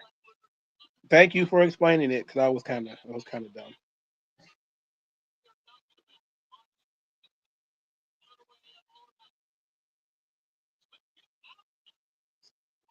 He's saying Slim Jim's Halloween Havoc like it's a pimp named Slickback. He's saying the whole damn thing like this, like Slim Jim created Halloween Havoc.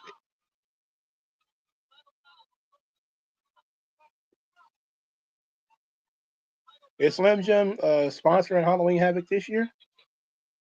If not, they should. They should consider it.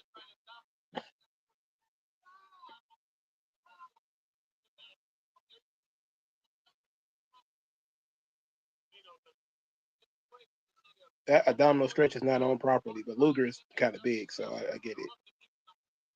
I get it. I understand.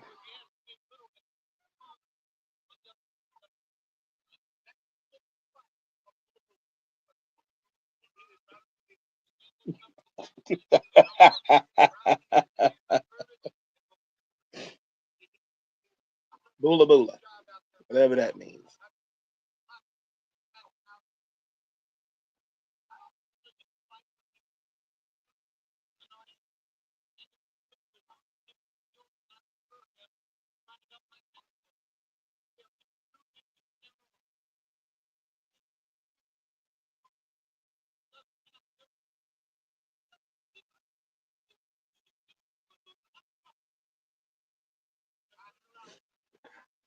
Oh, so they are sponsoring Halloween Havoc this year. Very cool. Slim Jim's Halloween Havoc, then, now, forever. Together.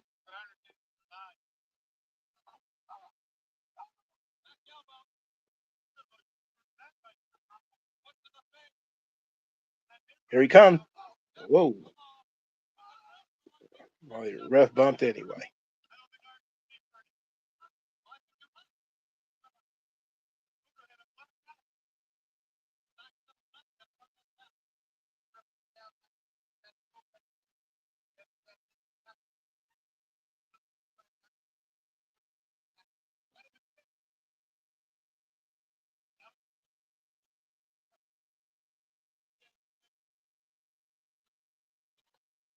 Oh, he's got a chair. I didn't even notice that. Oh, shit. I noticed he didn't sell it like a cartoon character like they would do today.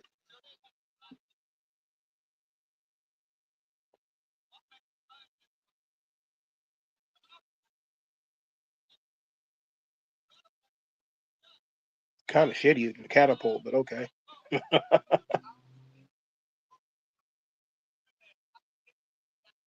Really hot and heavy.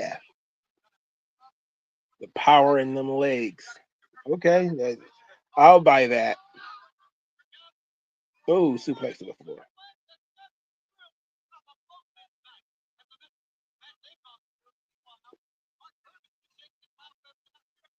Mark Curtis didn't even take a bump, and he's still. You didn't even take a bump. Oh, he hit him with a chair.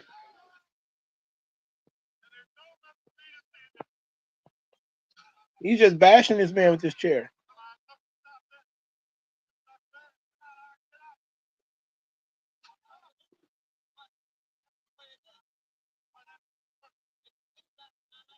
Oh, it's nation time on Arn Anderson, man.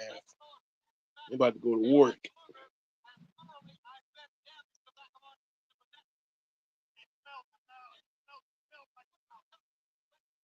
Oh, about the racking. Oh, about the racking. Fire him up.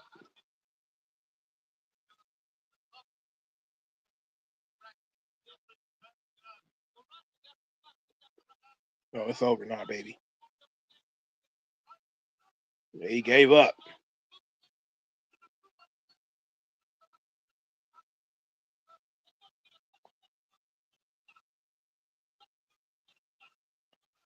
Look at this shit. He killing this man. He gonna kill him with this rack.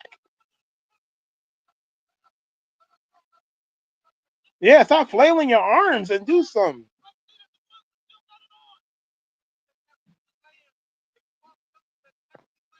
He's just flailing his arms like, hey, what are you doing? Hey. With AJ Styles getting his own retirement tour, who should be his final opponent?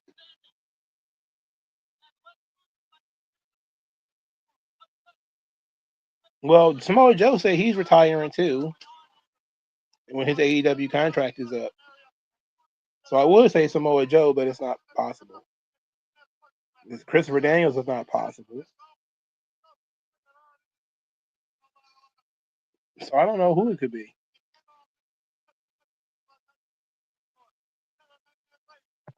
That's a good question. Who is his greatest WWE rivals outside of John Cena? 5.5. Not a cage match.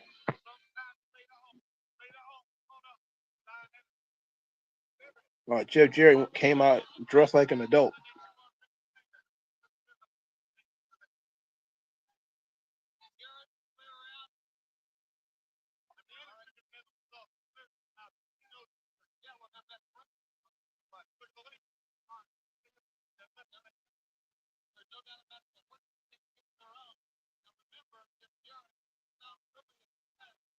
Benoit don't give a shit, I guess. He ain't come out here.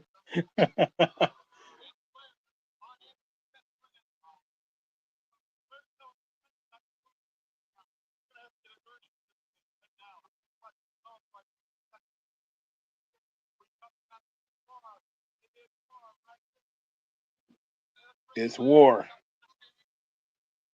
Nakamura?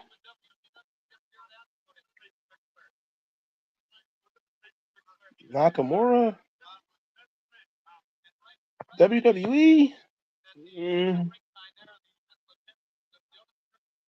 Okay. Fair enough. Fair enough.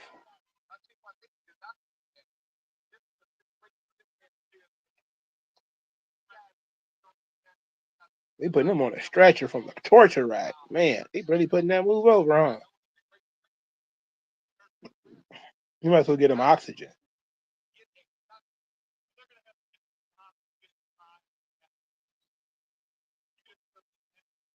They didn't.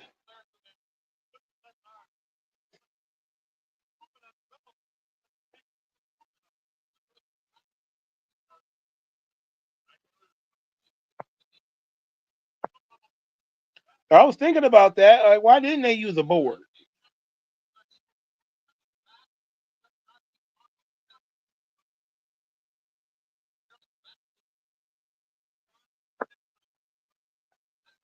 AJ Styles versus CM Punk as a AJ Styles retirement match? That's not bad. Not a terrible idea.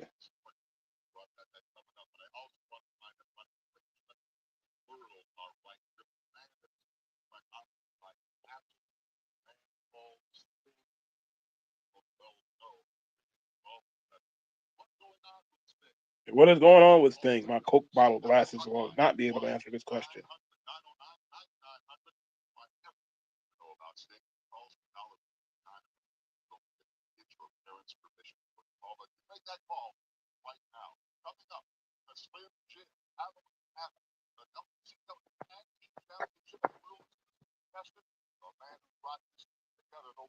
Oh, whoa! I forgot about Colonel Robert Parker. He looked like he straight off the plantation. Oh, I forgot all about this character.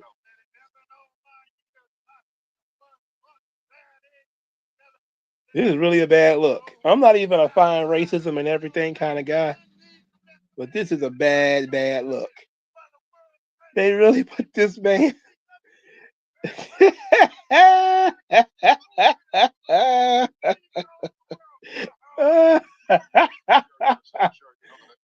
I didn't know Colonel Robert Parker was still around in '96. Jesus.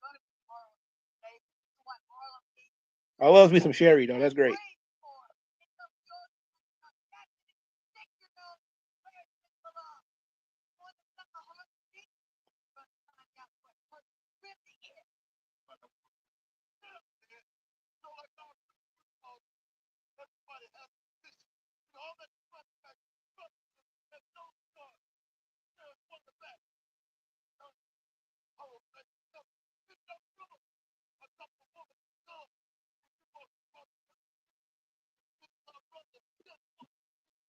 Did everybody ever explain how these two Negroes that's from Louisiana, actually, but was living in Texas, end up being billed out of Harlem? That sounds like somebody made that shit up out of nowhere. And then they gave him a plantation manager. Why would they give him? Why would they give him? Why they give him a massa? Why? Of all the characters to put Colonel Parker with, why in the world did you put Harlem Heat with him? Oh, here come the cartoon guys.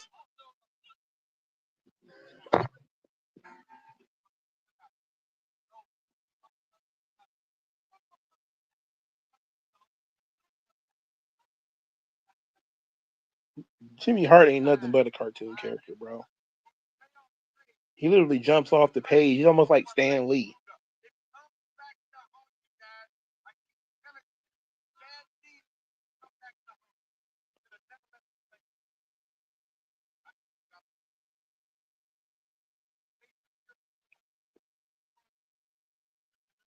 Oh, they put Benoit, Steve McMichael together. Oh Lord, this is weird. They should put Deborah with Colonel Parker in Harlem Heat. You want to be offensive? Sherry looks like she's trying to match their gimmick. Deborah looks like she would hang out with a Colonel Parker. And they both look like if they had Harlem Heat, we'd be looking at a scene out of Mandingo, which is probably not right. But hey, why not? That's weird. Seeing Benoit and woman. That's uncomfortable. That's very uncomfortable. And it's kind of crazy. These people got two managers. Each man got his own manager.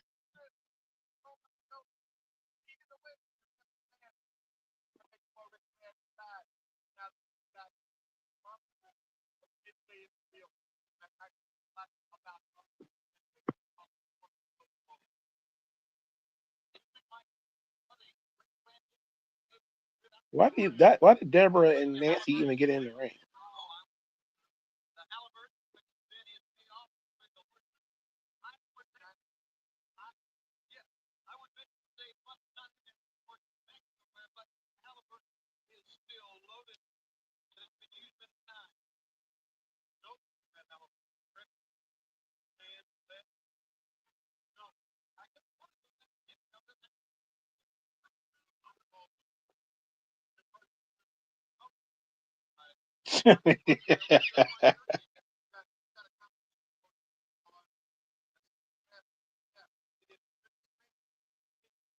Ming and the Barbarian, the faces of fear.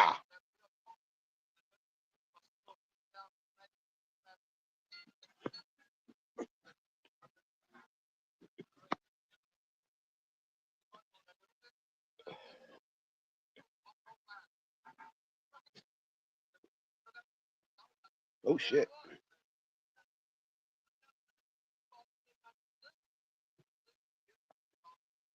Mongo isn't in the ring much as they use him for a few spots in the finish, so it winds up being a really fun match because it's basically Benoit and a fun tear up with the faces of fear. Mongo is more of a character than a wrestler, man. If you actually watch him as a character and not so much as a work rate guy, he's actually fun to watch. He kind of botchy and everything though. Like that was a problem. Oh shit. That was a problem. But other than that, he was a fun character.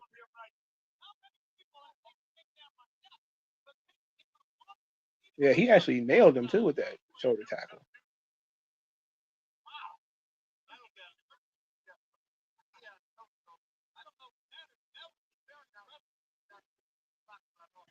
Trying to lure him in.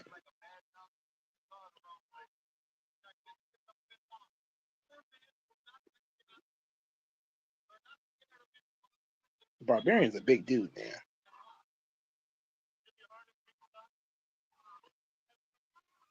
You notice he didn't oversell that Benoit kick either. He didn't give a shit. Oh, they're starting to get it in. Ooh. Oh. We need some Barbarians and some Mings in wrestling now.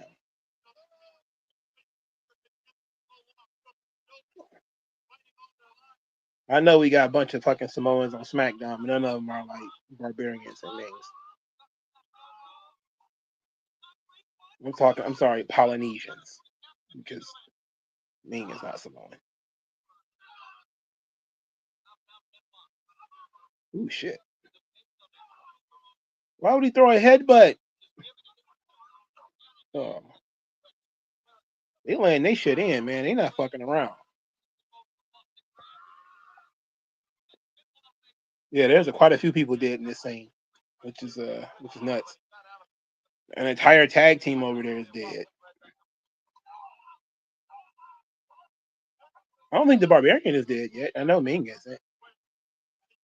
And Jimmy Hart isn't. And Deborah isn't.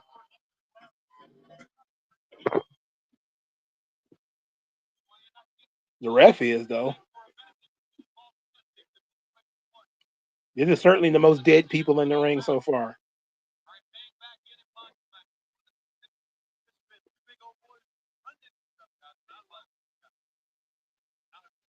Oh, no.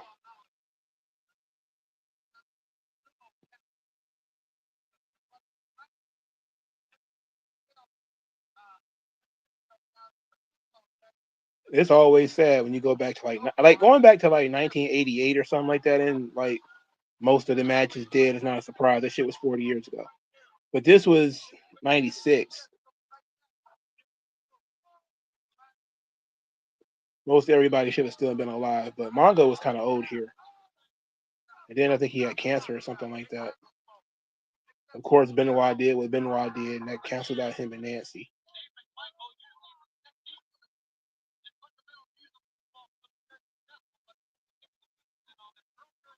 And of course, the referee passed too.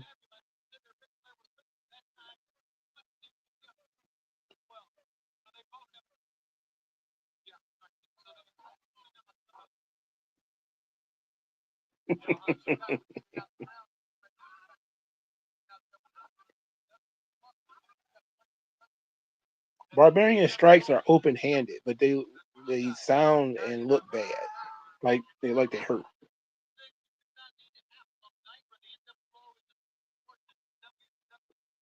I wonder why did Ming decide to go with the mullet, with his hair tight though. Like it's very exotic. I have to. It looked like he's wearing a fake ponytail. When he had the big blowout, when he came back to WWE with the big blowout, that was pretty funny. I had fun with that.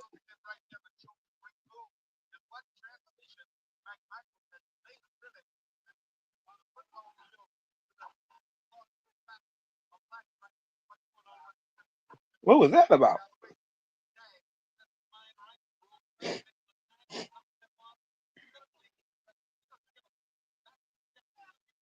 These dudes are big, man, and Benoit's chopping the shit out of these guys, and they barely moving. Oh! Oh! Ooh wee! Ooh wee! Oh, Mongo broke up the count. He didn't miss his spot. That was amazing. He didn't blow it.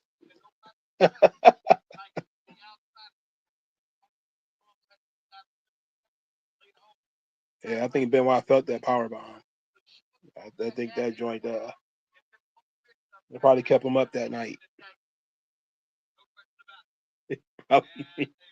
probably needed a massage. He didn't have to take that bump off that chop though. That was kind of extra.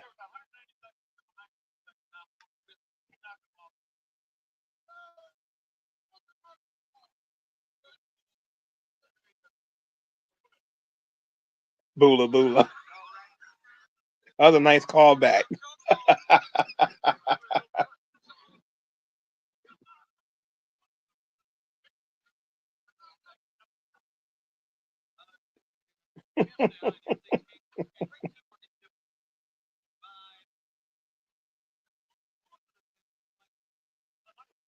Yeah, they've been life. Well, I guess that's one way of looking at it. Okay, he went from not being able to throw one hit, but now he's throwing 10. Come on, smarten up. I'm glad the Taskmaster is not involved with this. Jimmy Hart is enough. He's about to throw the shit out of Benoit. Oh, shoot. Wow. What a bump. You know, Benoit's a sick wrestler, man. He really is. He's going out there taking the craziest bumps of all time in nothing tag team matches in the middle of the show. He's working way too hard. But then again, he's trying to get, he's trying to break through at this point. He ain't a main event guy yet. He's going out there trying to be as impressive as he possibly can be. A double flying headbutt? Ooh. Yeah, Benoit should be finished. He should be cooked. Mongo saved him again.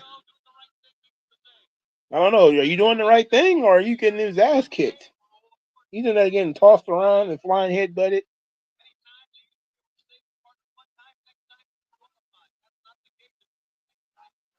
Why didn't he shake the ropes when they was climbing the ropes? I guess I'm overthinking it now. They might have just started spamming super moves on Benoit. Now what? Oh, suplex into a big splash. I like that.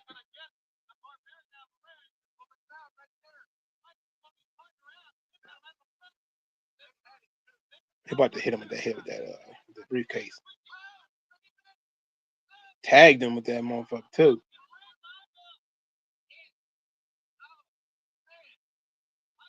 Why would Benoit go to the far corner?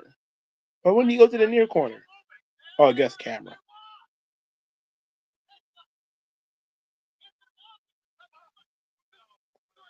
Ooh. You know what? That was actually kind of fun. You about to heal his.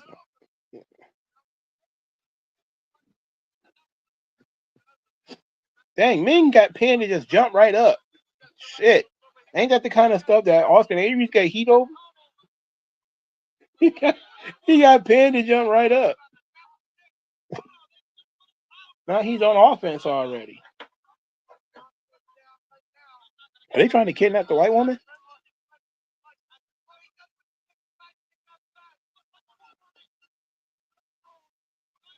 I love Boss Man.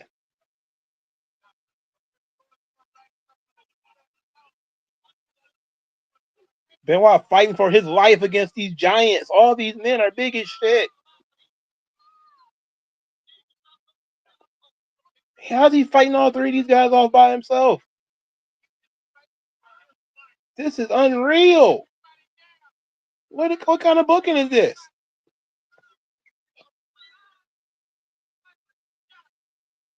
Oh, Taskmaster gonna kill Stephen Michael. Briefcase.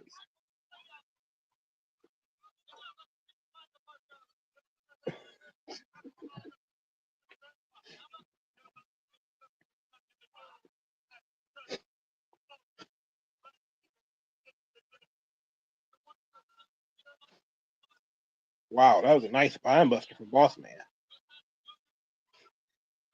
He beating the hell out of it.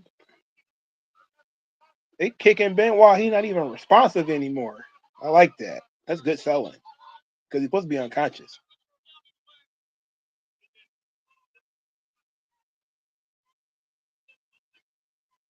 What they got going on here? He taking his clothes off?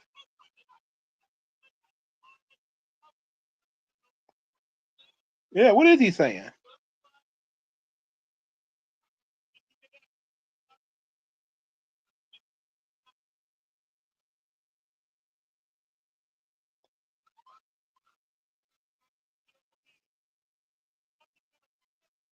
You know what? I like this. This is good.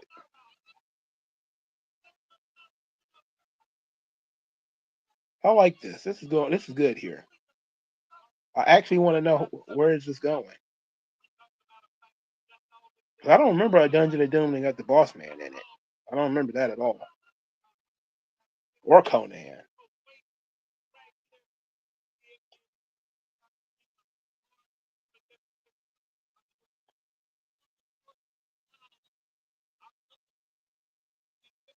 What do you mean? They had done this already. We've been over this. Talking about there's something there. We already know what happened. It was acknowledged on TV. They had worked in matches earlier this year about this. I don't know if it was this year or the year before, where they went through this already about Benoit and Woman and Taskmaster. They did this on TV. So why are they acting like this is like some unknown thing?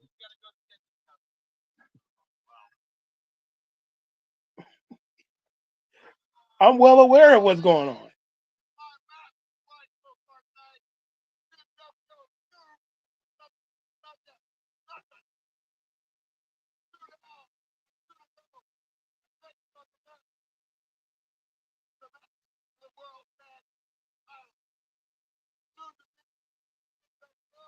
I'm looking forward to this.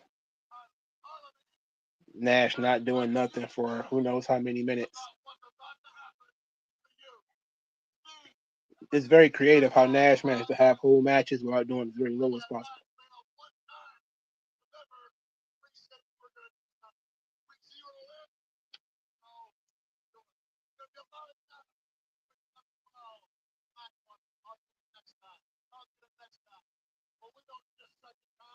X9, how you doing, brother? Welcome to the show.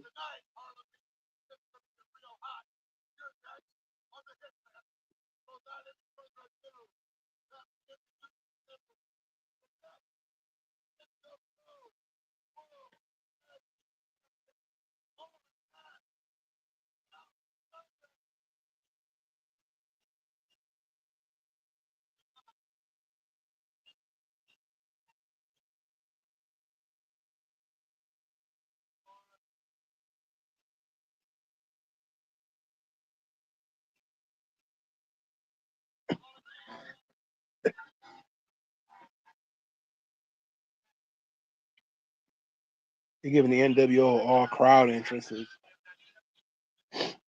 just making them look creative, doing something different than everybody else. Little things like this actually matter.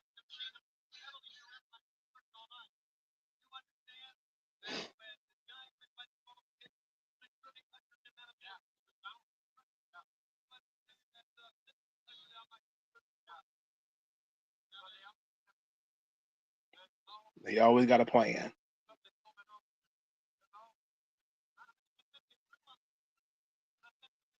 This is how ungodly tall Nash is. He still stands out after all of the. You see all of these people, and he still stands out because he towers over literally everybody else.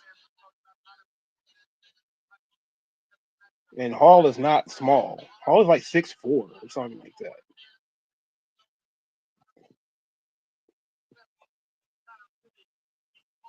He's not as bulky as he was in AWA, but he's not a small man.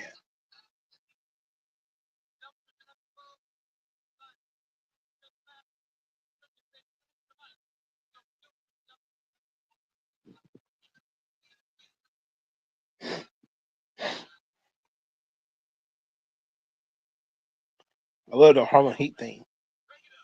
Hot take, but NWO I always agree.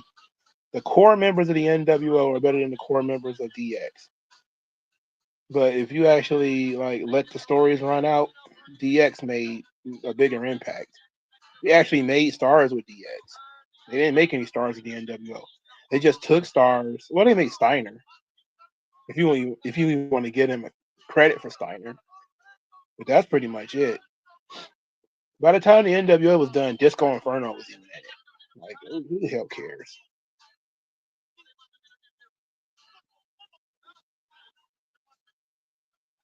The NWO made stars in terms of they made the baby faces stars, though. I will say that. Like they made Goldberg and they put Sting over. They did a really good job with those guys. But like in terms of people who weren't stars before they became a star through the vehicle of the NWO, it's really only Scott Steiner. And if you want to give him credit for Jeff Jarrett, I guess you can. But I don't even consider Jarrett a real star like that. Steiner ended up being a star, but not Jarrett. But every member of the DX ended up being a huge star, including China.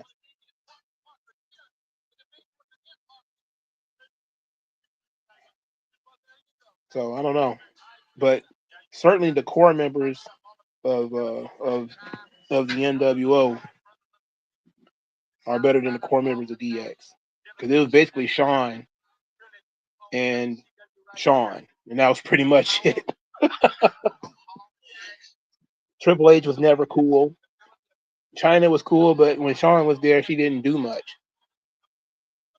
She didn't have much to say or much to do. And then the Outlaws didn't become full members until Shawn was gone. So, but I guess the second run of DX was not bad because that's when they brought in Waltman and the Outlaws. But I was never a Triple H favorite. Triple H is never one of my favorite guys. But I was always a fan of Nash. I was a fan of Diesel too.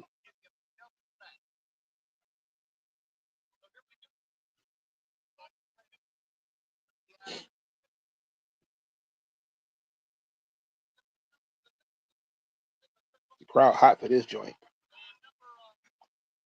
Yeah, Rick. I forgot about Rick Rude. Well, was Rick Rude really a member? He was the quote unquote insurance policy. I guess technically he was a member. Yeah, I guess technically he was a member.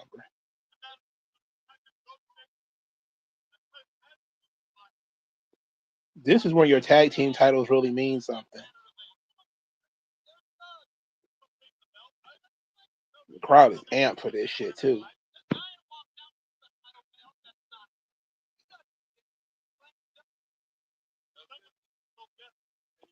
Wait a minute, who is the U.S. champion if it's not the Giant?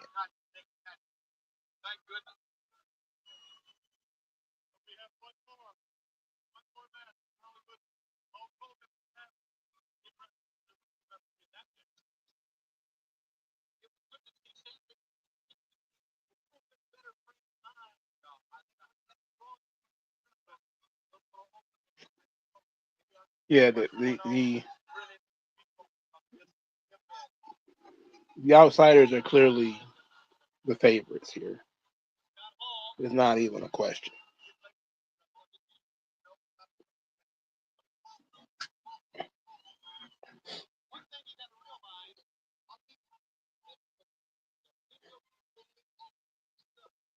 Spin wheel kicks and stuff. Come on. Yeah, what's going on here?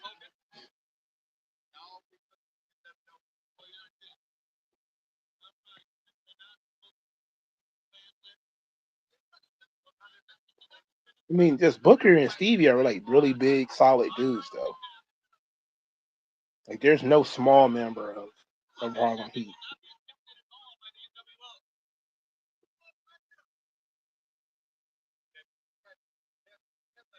Everybody in this match is like an adult, which is great.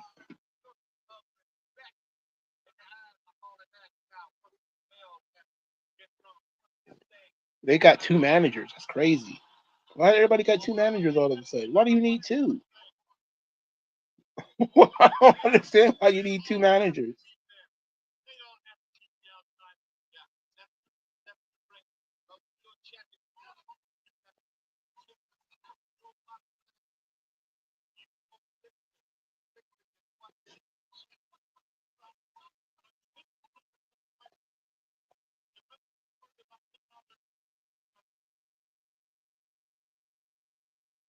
Oh,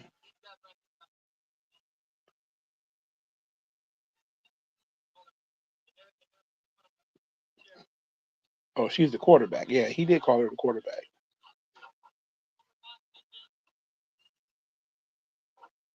Oof. What a punch. Just need Gabe Kidd and Josh Briggs in that. To take it to the next level, huh? That's all we need is more generic bald or generic big guys. Nothing special about them at all. The business needs more of those guys.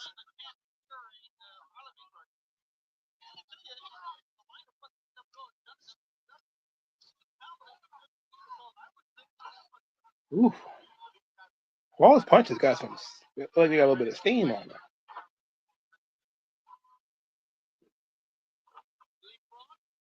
Look at his athleticism from Booker T. And a little extra bump there for Hall. He's bumping a little bit. Hall wouldn't have had to drink so much. We didn't have to do all the work for Nash. Ooh, shit. Nice close from him there.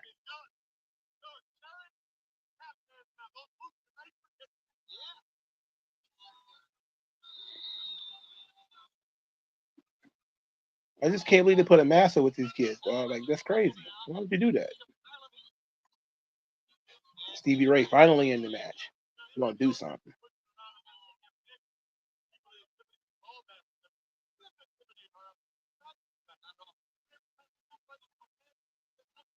Oh, he spit on him.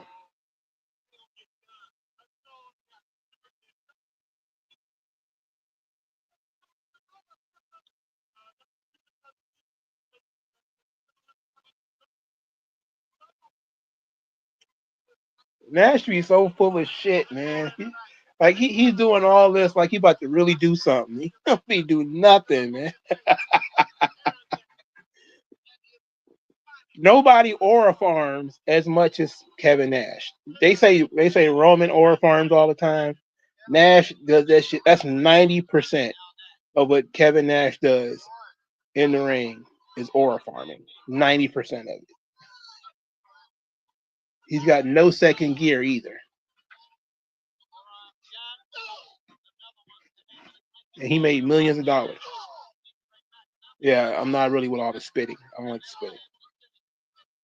Thoughts on Dustin getting called out this week is pretty funny. I don't think he cares. And I think that he played it. I don't think he even responded to all that stuff. I saw it though. He handled it the right way. Just ignore these people.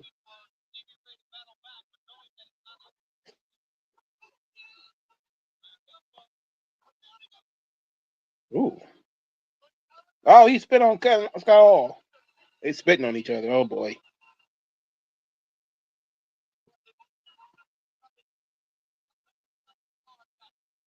Hammer fisted.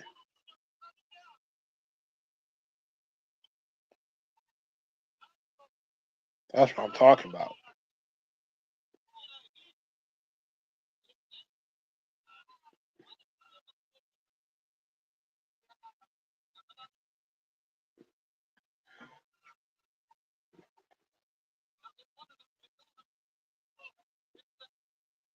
Good heavyweight tag fueled by engrossing atmosphere. The messy babyface heel dynamic plays into that too, even if it's very uneven. I mean, it's the Harlem Heat are clearly supposed to be the baby faces, but the crowd are pro outsiders and have made their decision that they're pro outsiders, and there's not much the Harlem Heat can do about it. There's not much anybody can do about it.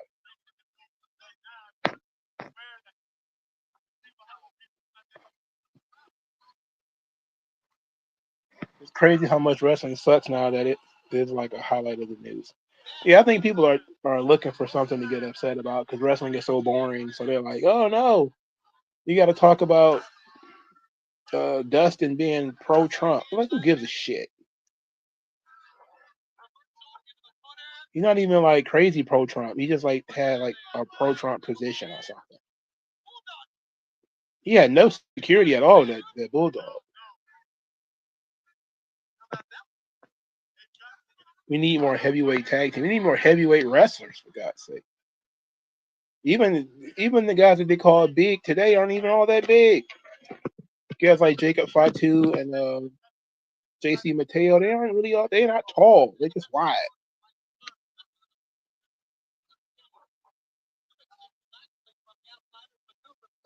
Well, Undertaker don't work for AEW, so that's his benefit.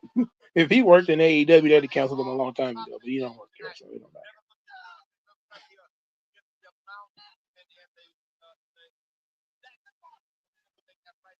Booker T needs to tighten up on that chin lock. He didn't even have his hands clasped.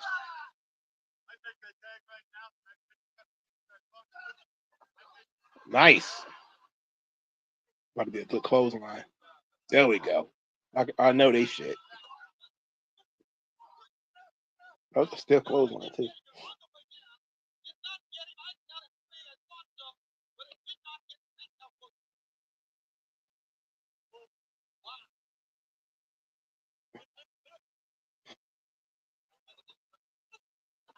They actually put some emphasis on that boot.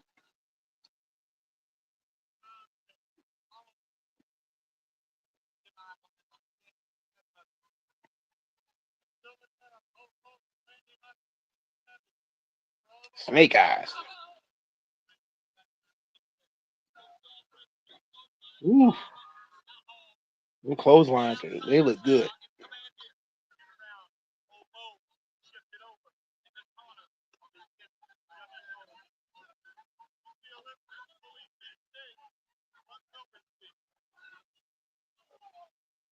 But try to choke slam him? Crazy. I always hated Scott Hall choke slam, but it's okay. Because it's a move where his opponent is obviously jumping with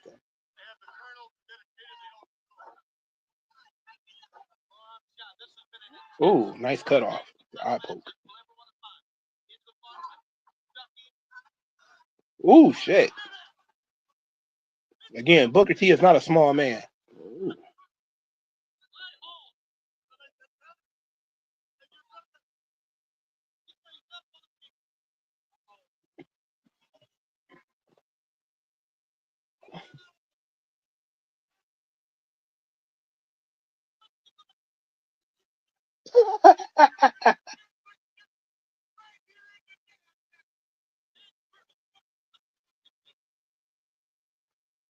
A spin wheel kick? Are you serious?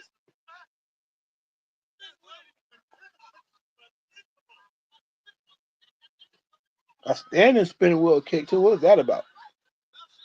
I'm surprised they didn't cut that kiss out. Usually they cut these things out, don't they?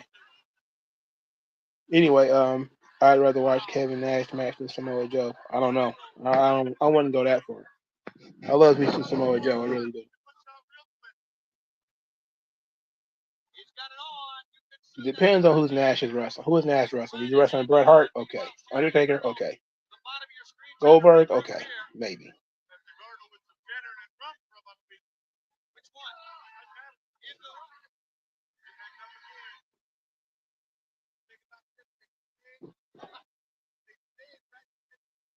The crowd does not like this.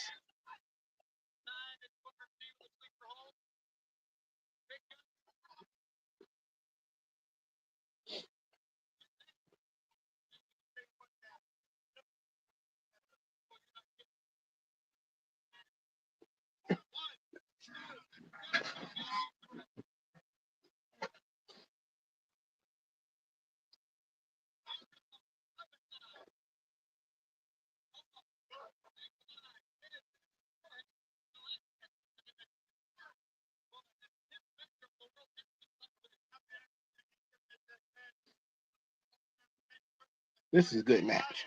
I like this. Nobody's getting embarrassed. They're making Harlem Heat look like equals, even though it's pretty sure that Harlem Heat's going to lose. But they're looking competitive. The babyface and heel thing is kind of weird, though, because it's clear that the crowd has decided that Harlem Heat are the heels. So they're trying to work heel here, even though they're supposed to be the baby faces. Oh, shit. That's amazing. That was dope.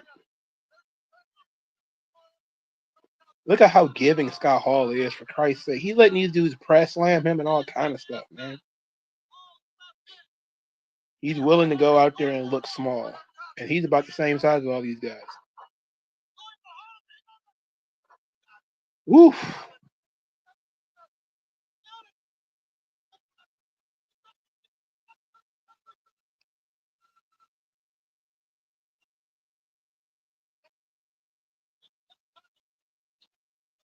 Oh, shit. He did. He gave him the cane. He just gave it up. He's like, take it. Hey, don't hurt me.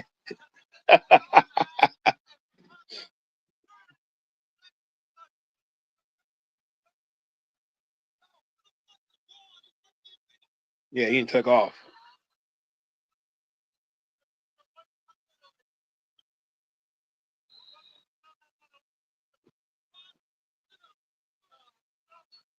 Big pop on the finish, too. Maybe they took too long with the pin at the end there. A click thing. They just like to do that to Booker T. But so perfectly logical finish. And it didn't bury Harlem Heat.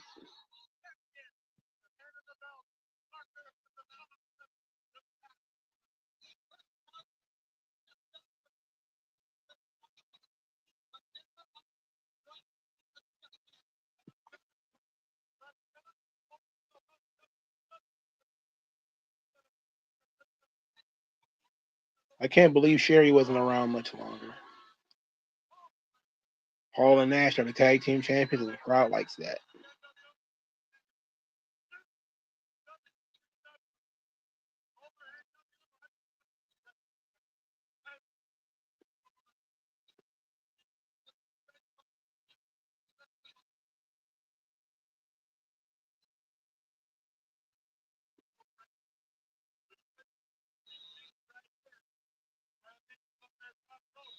That Harlem Hangover was kind of stiff. He didn't kill him. You know, I certainly think he's hit it worse on people, but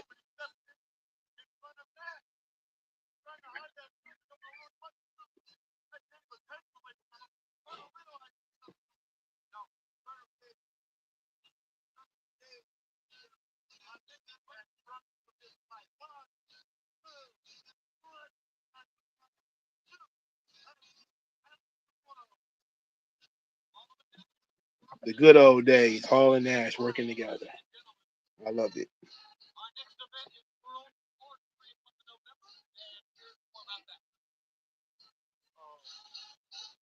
Scott Hall did all the work. Him and Booker T.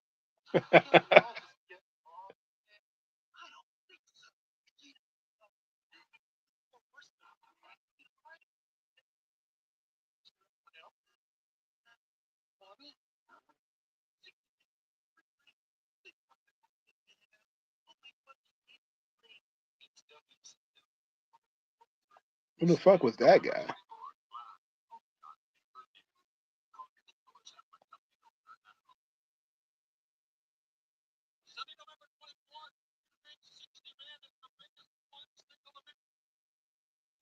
We got 28 minutes left in the show, 38 minutes left in the show. So probably 2 more matches left.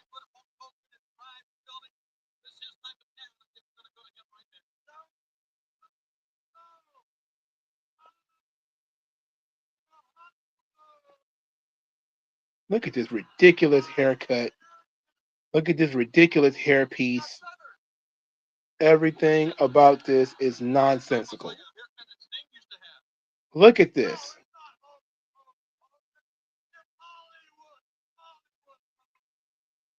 Look at this guy. Look at this. Really, look at this man's head.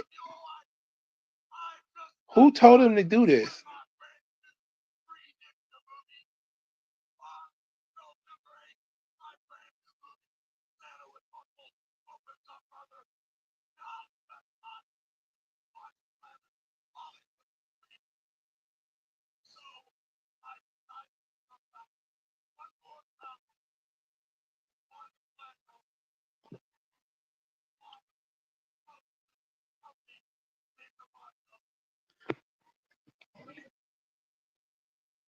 Ugh. Three and a quarter for Hall and Nash versus the Harlem Heat.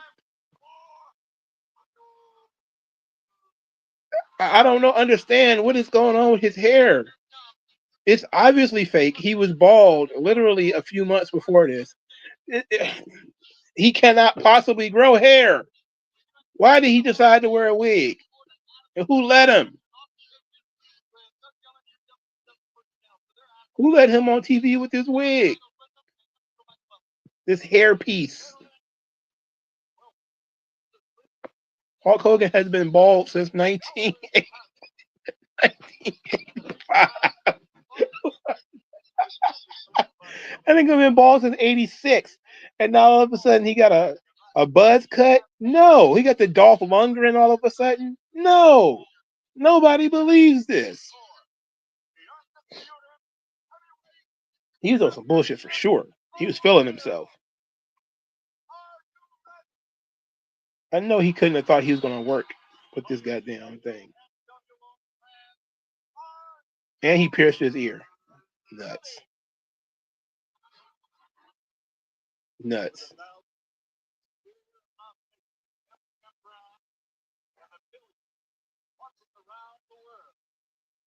The Giant can't even get over the barricade. Come on, man. Worthless bum.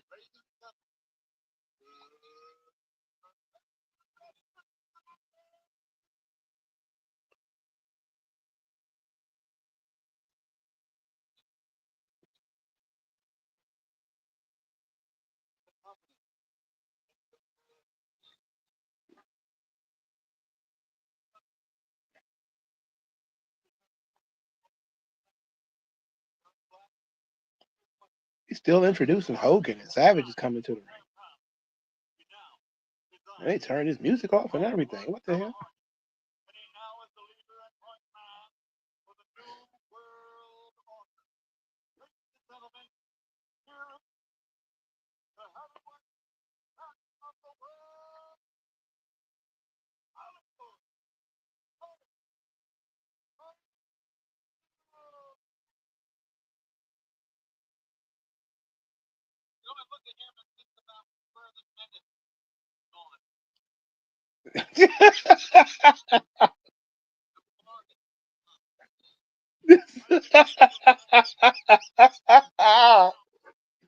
Man, every time they get a close up of that wig, I'm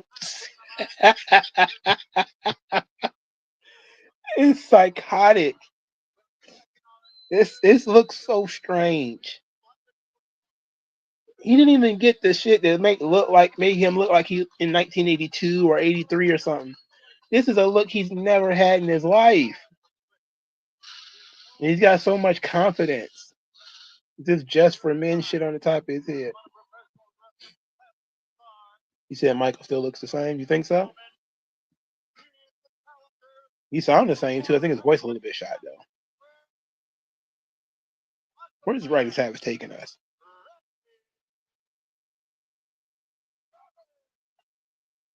There's not people over there, is it?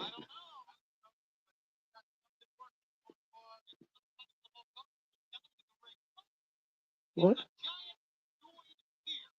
Yeah, what is he doing here? What's happening? What is Savage doing?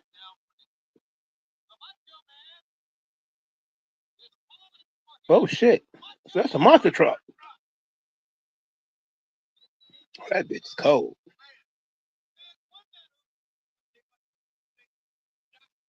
Why it took so long to get a monster truck out there? It should have already been out there. I guess the Macho Man had to have a monster truck because Hogan had one.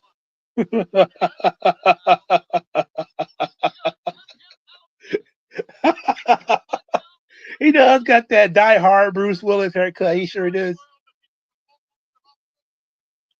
It seemed like a mid-card comedy match to me when this is the main event.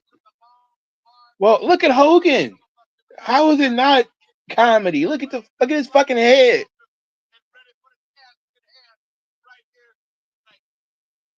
Jesus Christ.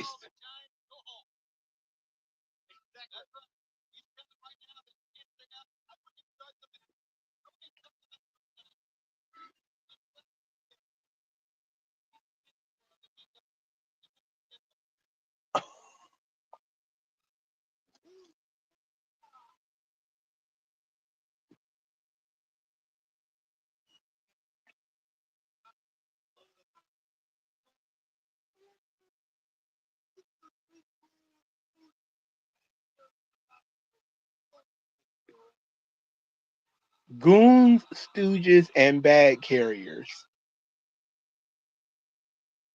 Oh, what, Randy Anderson? You ain't done nothing all night. Now you coming out here to lay down the law.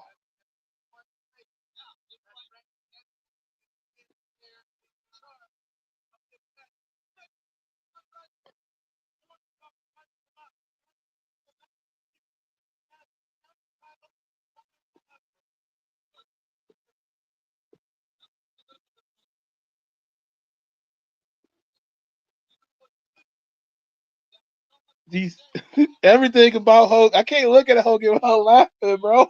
He just looks so ridiculous. He just looks so ridiculous. He has to wrestle in this.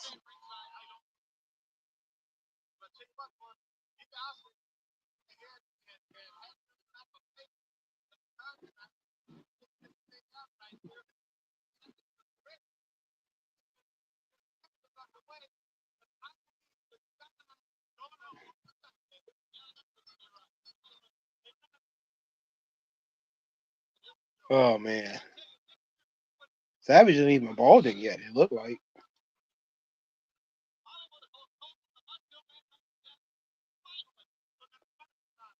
Yeah, he looks ridiculous. Everything about this is absolutely absurd. He refuses to take his glasses off. He got this ridiculous wig. I do appreciate the stalling though.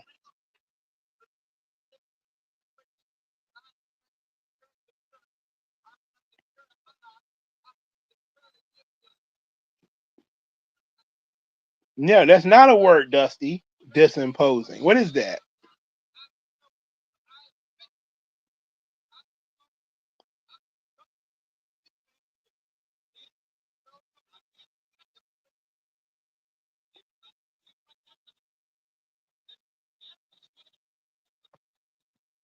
Savage's balding got worse when he ballooned in weight.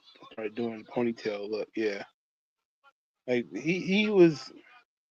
It wasn't looking good like 2 or 3 years after this, but he's actually pretty solid right here. Again, Hogan's been bald since 1985 or something like that, and this nigga walking around with his goddamn wig on. This is ridiculous. Everything about this is AstroTurf. With this AstroTurf shit on his head.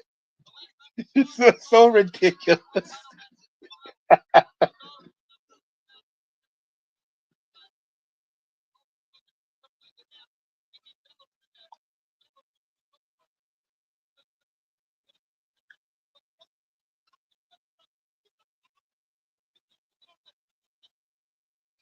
Oh wow.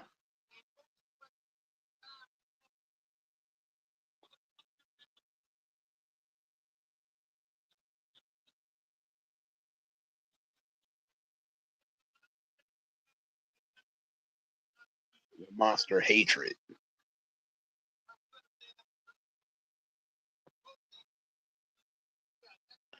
AJ3 says this failed to match the feud they built, which was more of a heated rivalry with hate. Hollywood Hogan was more of a stooging heel with comedy spots and wigs and tassel. This motherfucker is wearing a heel. Hogan's balding got real noticeable when he started slimming down. Yeah, it stood out more because he's not as massive. Savage played up their personalities, but the stalling wasn't nearly as entertaining. Oh, Hogan's trying, man. It's just he looks like an idiot. He does not look like Hulk Hogan at all. I would be so confused if I was a little kid looking at this. I know I wasn't watching WCW much around this time.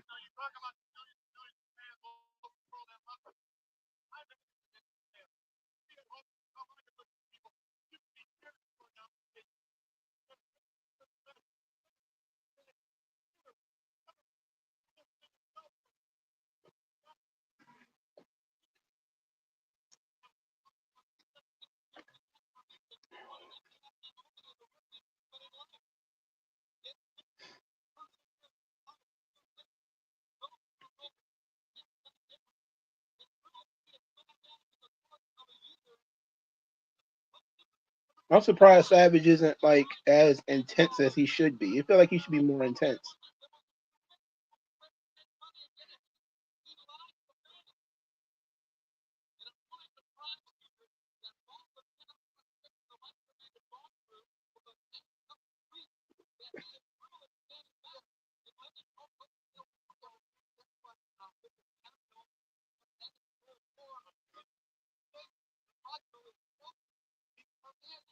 This is ridiculous.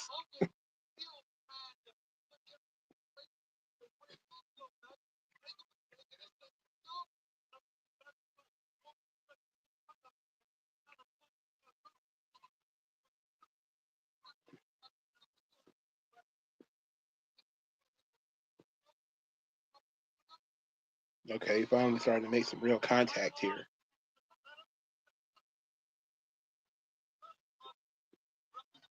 He think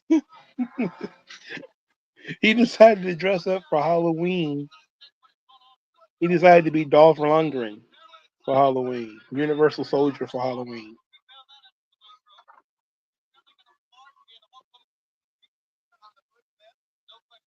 There's no way I'd have let him go on TV like this.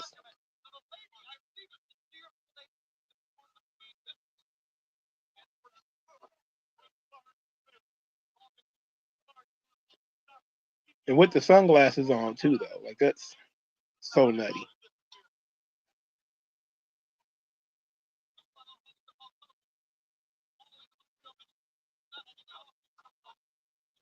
This is the only match on the show where everybody in the match is passed. I'm pretty sure Randy Anderson's not even alive anymore either.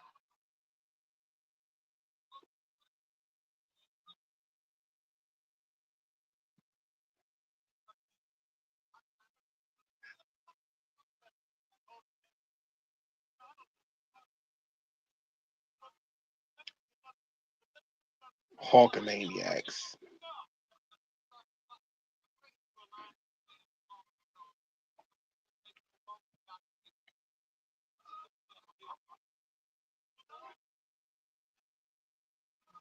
He hamming it up too, man. He's super ham tonight. I see why Nash felt the need to have a talk with Hulk about this whole thing, because he's super hammy in this match too. He's actually kind of out of character almost with how hammy he is. Look at how cartoonishly he's selling. And Hogan can barely, Savage can barely touch him because he don't want to knock that wig off his fucking head.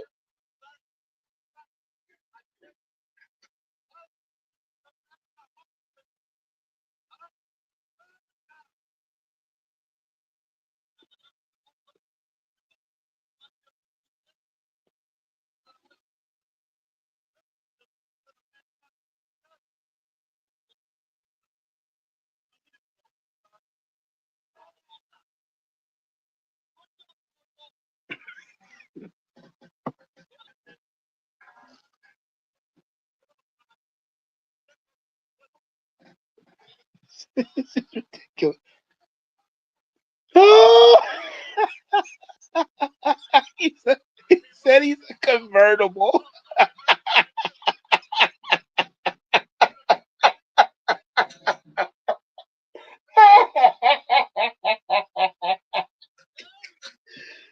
Oh shit. Oh shit.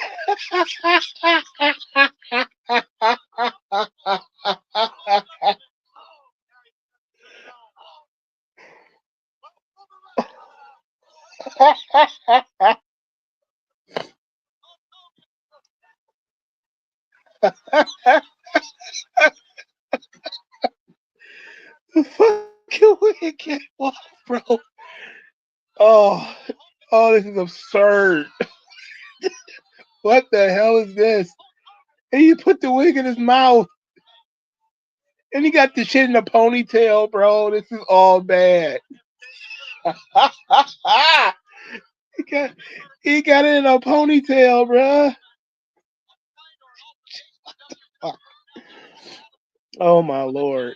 Well, at least he looked like Hulk Hogan now. And that's the top of his head is shining like a new penny. Oh shit! And a disqualification, bruh.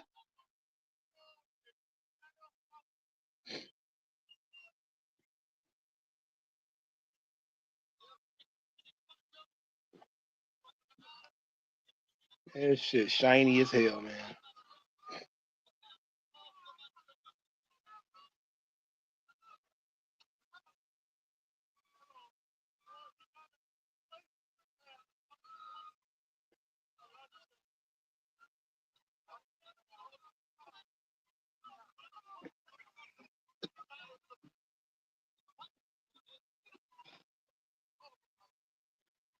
Oh, I wasn't expecting to get that laugh out of me tonight. I wasn't expecting that one, brother.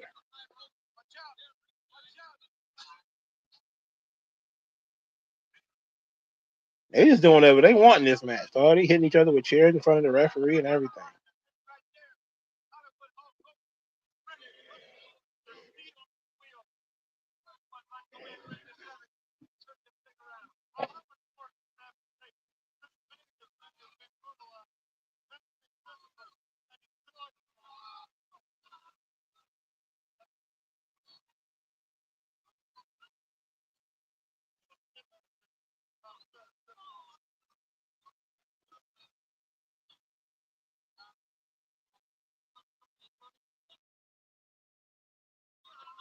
Oh, finally, here's Liz.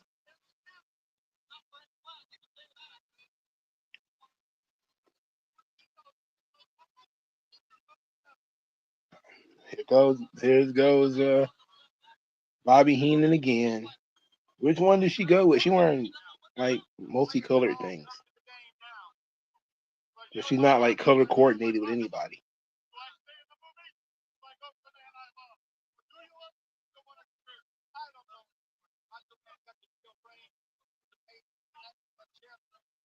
And now he's choking in front of the referee. I mean, I guess when you already let him hit people with chairs, it's okay.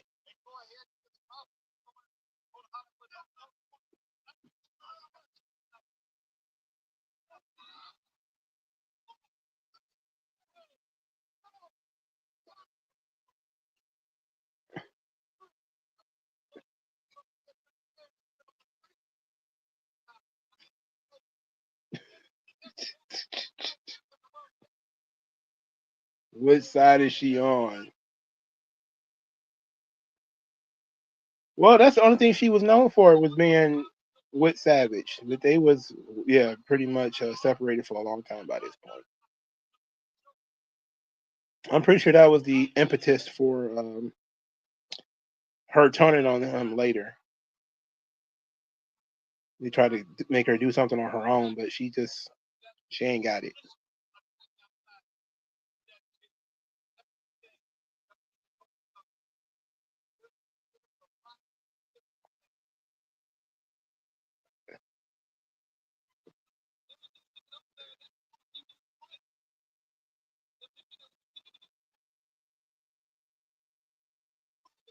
Oh, he barely got over there, but he got over.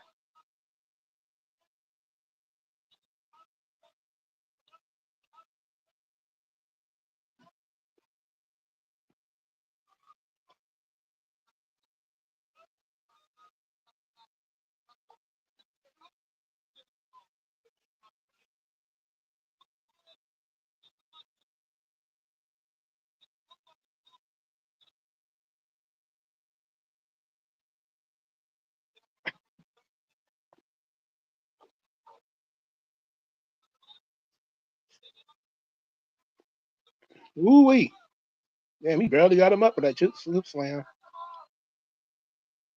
Knee to the back. Boom. Hogan go outside the ring again.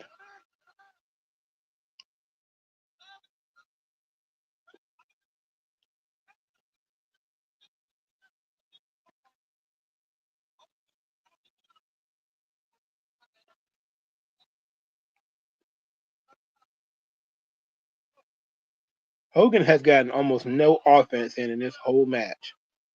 Outside of hitting him with that chair, Hogan ain't done nothing but stooge this whole match, which is actually making it work. Okay, so there's some offensive moves.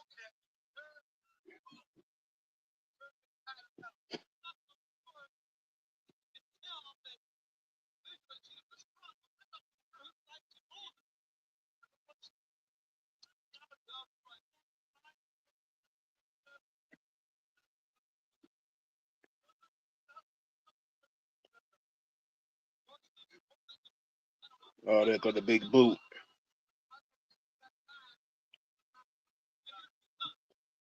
Now she's in the damn ring. You have people getting hit with chairs. You have people strangling each other. Now she's in the goddamn ring.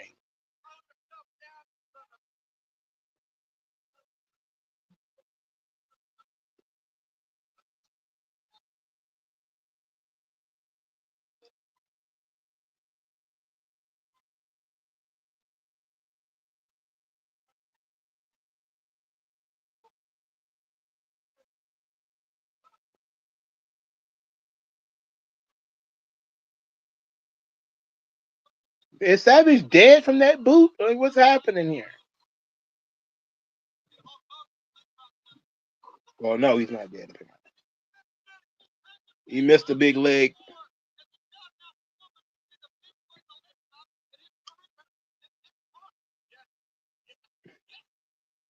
This is absolutely 2024 WWE booking because they're doing all these theatrics. What'd she just take from him?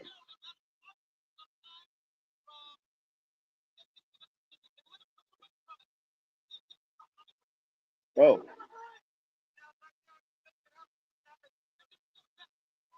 This is crazy. This match is overbooked. There's too many players.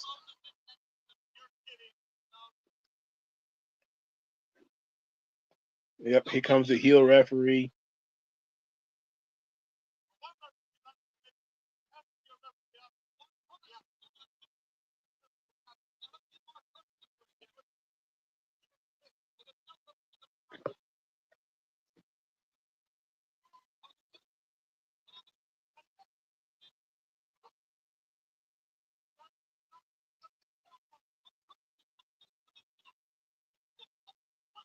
Flying elbow, bam, nailed it. Oh no!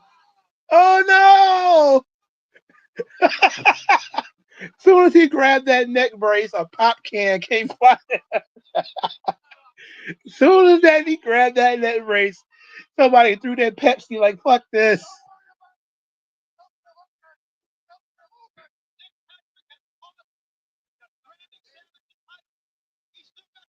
There's a lot happening here. There's a lot going on.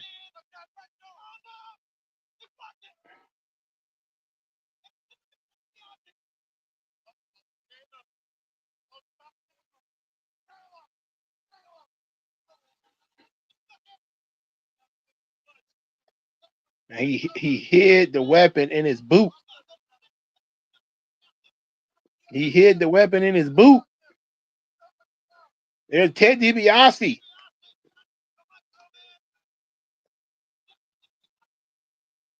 Savage is older than DiBiase, and DiBiase retired at this point.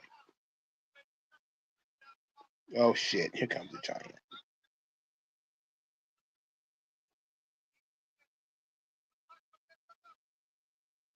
You don't know where to take him. Okay, there we go.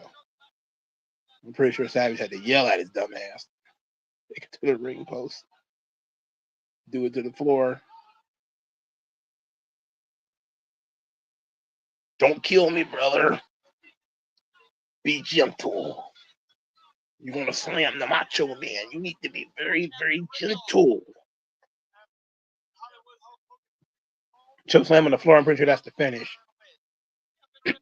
Why is he getting in the ring? He don't need to get in the ring.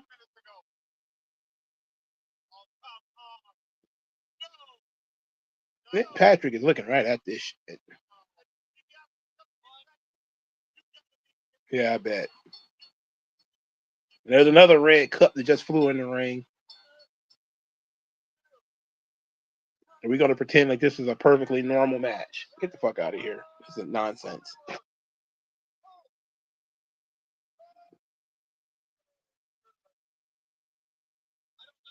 That was all story. That's all that was. They stole this pay-per-view main event, that's for sure. Because they didn't do shit in this match.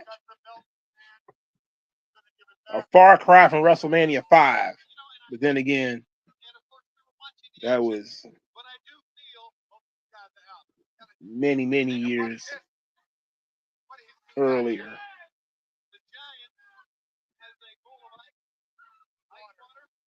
Why has he got ice water?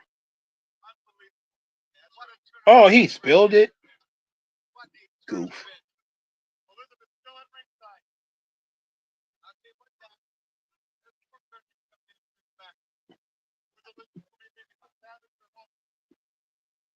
Oh, he about to wake Hogan up with the...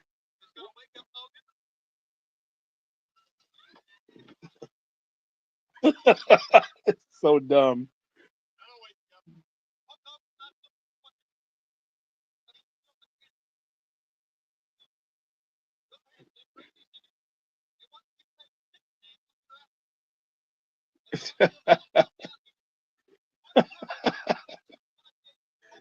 This is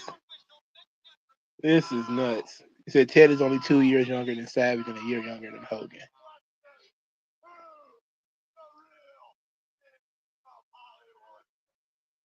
I think he started wrestling before both of them now.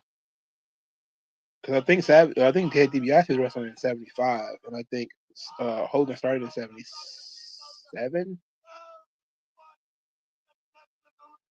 and Savage is around the same time, maybe '77, '78. But I'm pretty sure Ted DiBiase was wrestling in like the mid '70s. His daddy was in the business, so he kind of got in young.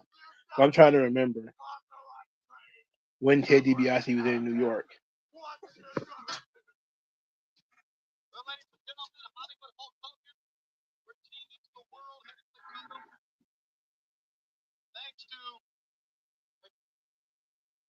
Yeah, this is bloodline coded right here, brother. Because that's Roddy Piper's theme, my guy. Ted wrestled in 1974. Okay. Yeah, I figured it was around that time. I remember he wrestled Pat Patterson. Pat Patterson was in his prime.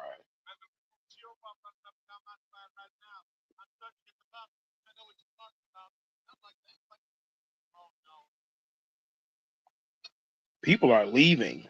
Like, they don't even hear this music. And then that little kid, he was going up the stairs, and he stopped when Roddy Piper came out.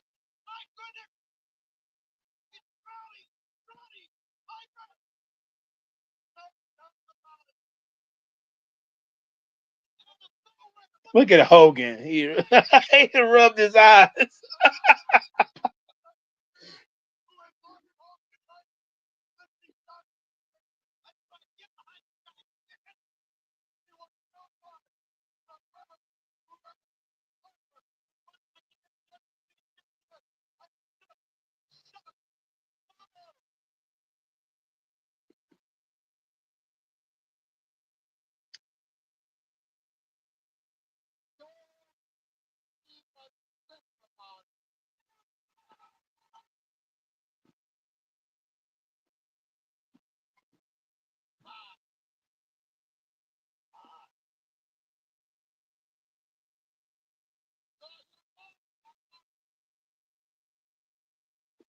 What?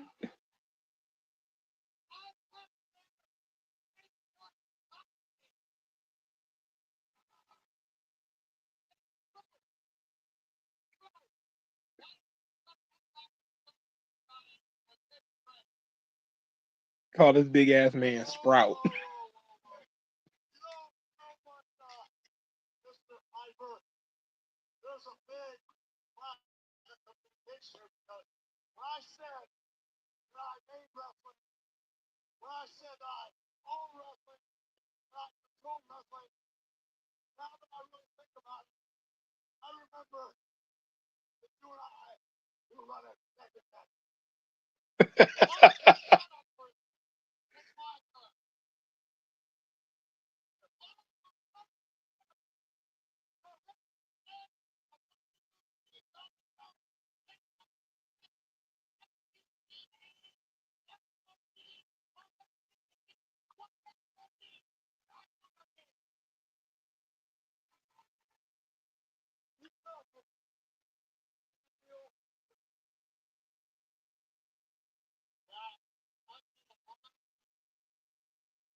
They're having a full promo segment after the match. That's crazy. I got news for you. I come to you for a reality check there, partner. I come because you see, I'm just as big an icon in this sport as you are. I am just as big a Hollywood movie star as you are. Bigger, because Piper's movies actually made money. You know, let me have my piece because I'm shooting with this one, folks. I don't care, man. I'm a multi-millionaire too. I started fighting pro when I was 15 years old. I've had over 6,000 professional matches. I've been stabbed 3 times. Oh. Sit back, Sprout. Sit back. Whoa, let's cut. Wait a second. No. Shut your mouth. Let's cut. Hang on. Let me have the floor. I've caught your act. Where were you when I was 15 years old, taking on all comers in a garage? Where were you? Playing the bass guitar in Tootsie's Bar and Grill? Yep, he sure was, actually. Where were you? Shut up, man. Something, Piper. I'm going to call a spade a spade. We ran together. It seems like Hogan is always trying to get these people, these nutty people, back on track. He's trying his best to get Piper back on track. Because Piper is off track for sure. I have to think back and give the devil his due. We ran neck and neck. No, not yet. You remember WrestleMania? Another one of the biggest pops of the night. Tell me something. If I hadn't knocked up Mr. T, took on the New York City Police Department, chased Dick Clark back, had my way with Liberace, if they didn't hate me so much, you think they would have been cheering you so much? Oh, now you're breaking the fourth wall. I ain't finished. Now you're breaking the fourth wall. Piper is out of here. He's going into business for himself. You know what bothers you? Hogan is the only guy you have never been able to beat. Oh, this is the lead up to that Starrcade match, isn't it? I just not thinking about that. You're going to admit it. I am as big an icon in this sport, and whether you want to say it or not, you at least have the guts to put your hand out and you shake my hand and you admit that it isn't you that brought all these people here. It's all these people here that made you. Now, I'll be glad to. Let me tell you something, Piper. We've had wars to settle the score, which didn't get settled. And I thought you took off with your family and were at peace with yourself. But now that I see you face to face, me being the honest man that I am, yes, I admit you're just as big a superstar as I am. Oh, slimy Hogan shit. Okay. Then straighten up. Oh, by the way, Piper, on the way out, when you go to the bathroom, you're supposed to squat in that one. Wow. I'll tell you what. Let me tell you something. No, I've had enough. Let me tell you something. You're messing with Hollywood Hogan and NWO. You step back into my world, I can still see you've got the makeup on your face, Piper. And the way it goes, now that I look in your eyes, maybe we need to have the war that didn't settle the score. Why is the Giant in the ring? Oh, I guess it's not the fight. The reason you got no hair, and what you gonna do about it? Your day's coming, Piper. Your day's coming. It sounds the reason you got no hair.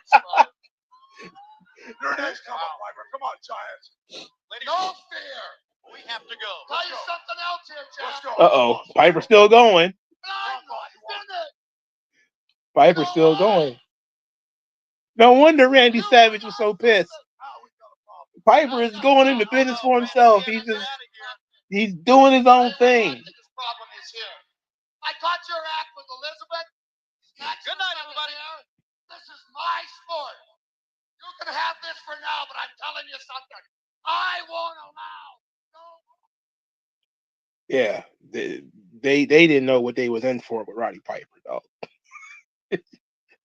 They're like, we going off the air. Piper's still talking. Who cares? All right. I enjoyed that. That last promo was really good. It was really good. They milked the shit out of it. Hogan went from being a cartoon character to being actually in character. I thought that was fantastic. It's definitely the precursor for what all the stuff they do with the Bloodline and all the stuff they do today. All the run-ins, the heel referee, the ref bumps, the match being like 90% bullshit, stalling, and all that stuff. Yeah, that main event was very much a prototype for the Roman Reigns match that happens today. But it was fun. I just hate that it was Randy Savage that was put in that situation, and then for Piper to come out and basically big league him was crazy. No wonder Savage was mad. I mean, he's a bigger star. He's as big a star as Piper, and he kind of got shit canned.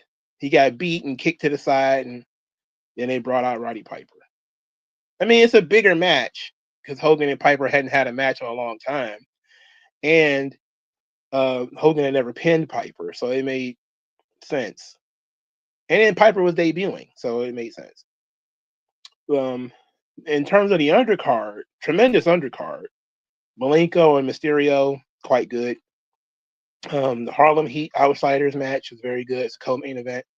I kind of got a kick out of the Faces of Fear versus Michael and Benoit. Jericho and X-Pac was okay. I think DDP and Eddie Guerrero was kind of a soft match. I absolutely hated the Giant and Jeff Jarrett. And Luger and Arn Anderson was okay. I think mostly the show was very fun. Hogan coming out with that incredible wig on. I don't know. Like, I think the crowd probably would have had a stronger reaction for Piper if Hogan had been more dastardly throughout the match. You know, like, they screwed Savage. That was obviously it was a given. It was the right thing to do. And they immediately moved on to Piper. But I think it took too long for Piper to get out there and people wanted to leave. So that was fun. But Piper had just been on WWE TV just earlier in the year too. I believe he wrestled at King of the Ring 96. He certainly at WrestleMania 96. I think he wrestled at King of the Ring. He wrestled Jerry Lawler that year too, didn't he? Yeah, I think that was in 96, right? That was in June. I don't remember him having any matches after June of 96. So this might have been the first time they had seen him in months. So it was a great setup. Really wonderful setup. And very well done. Bringing back the ghosts of Hogan's past. Savage being one of them. Piper being another one. And then moving towards the future with guys like Luger and Sting in 97. So it's pretty good. It's actually very smart. It's actually very smart. So I like the way that was done. Halloween Havoc 1996 is very solid.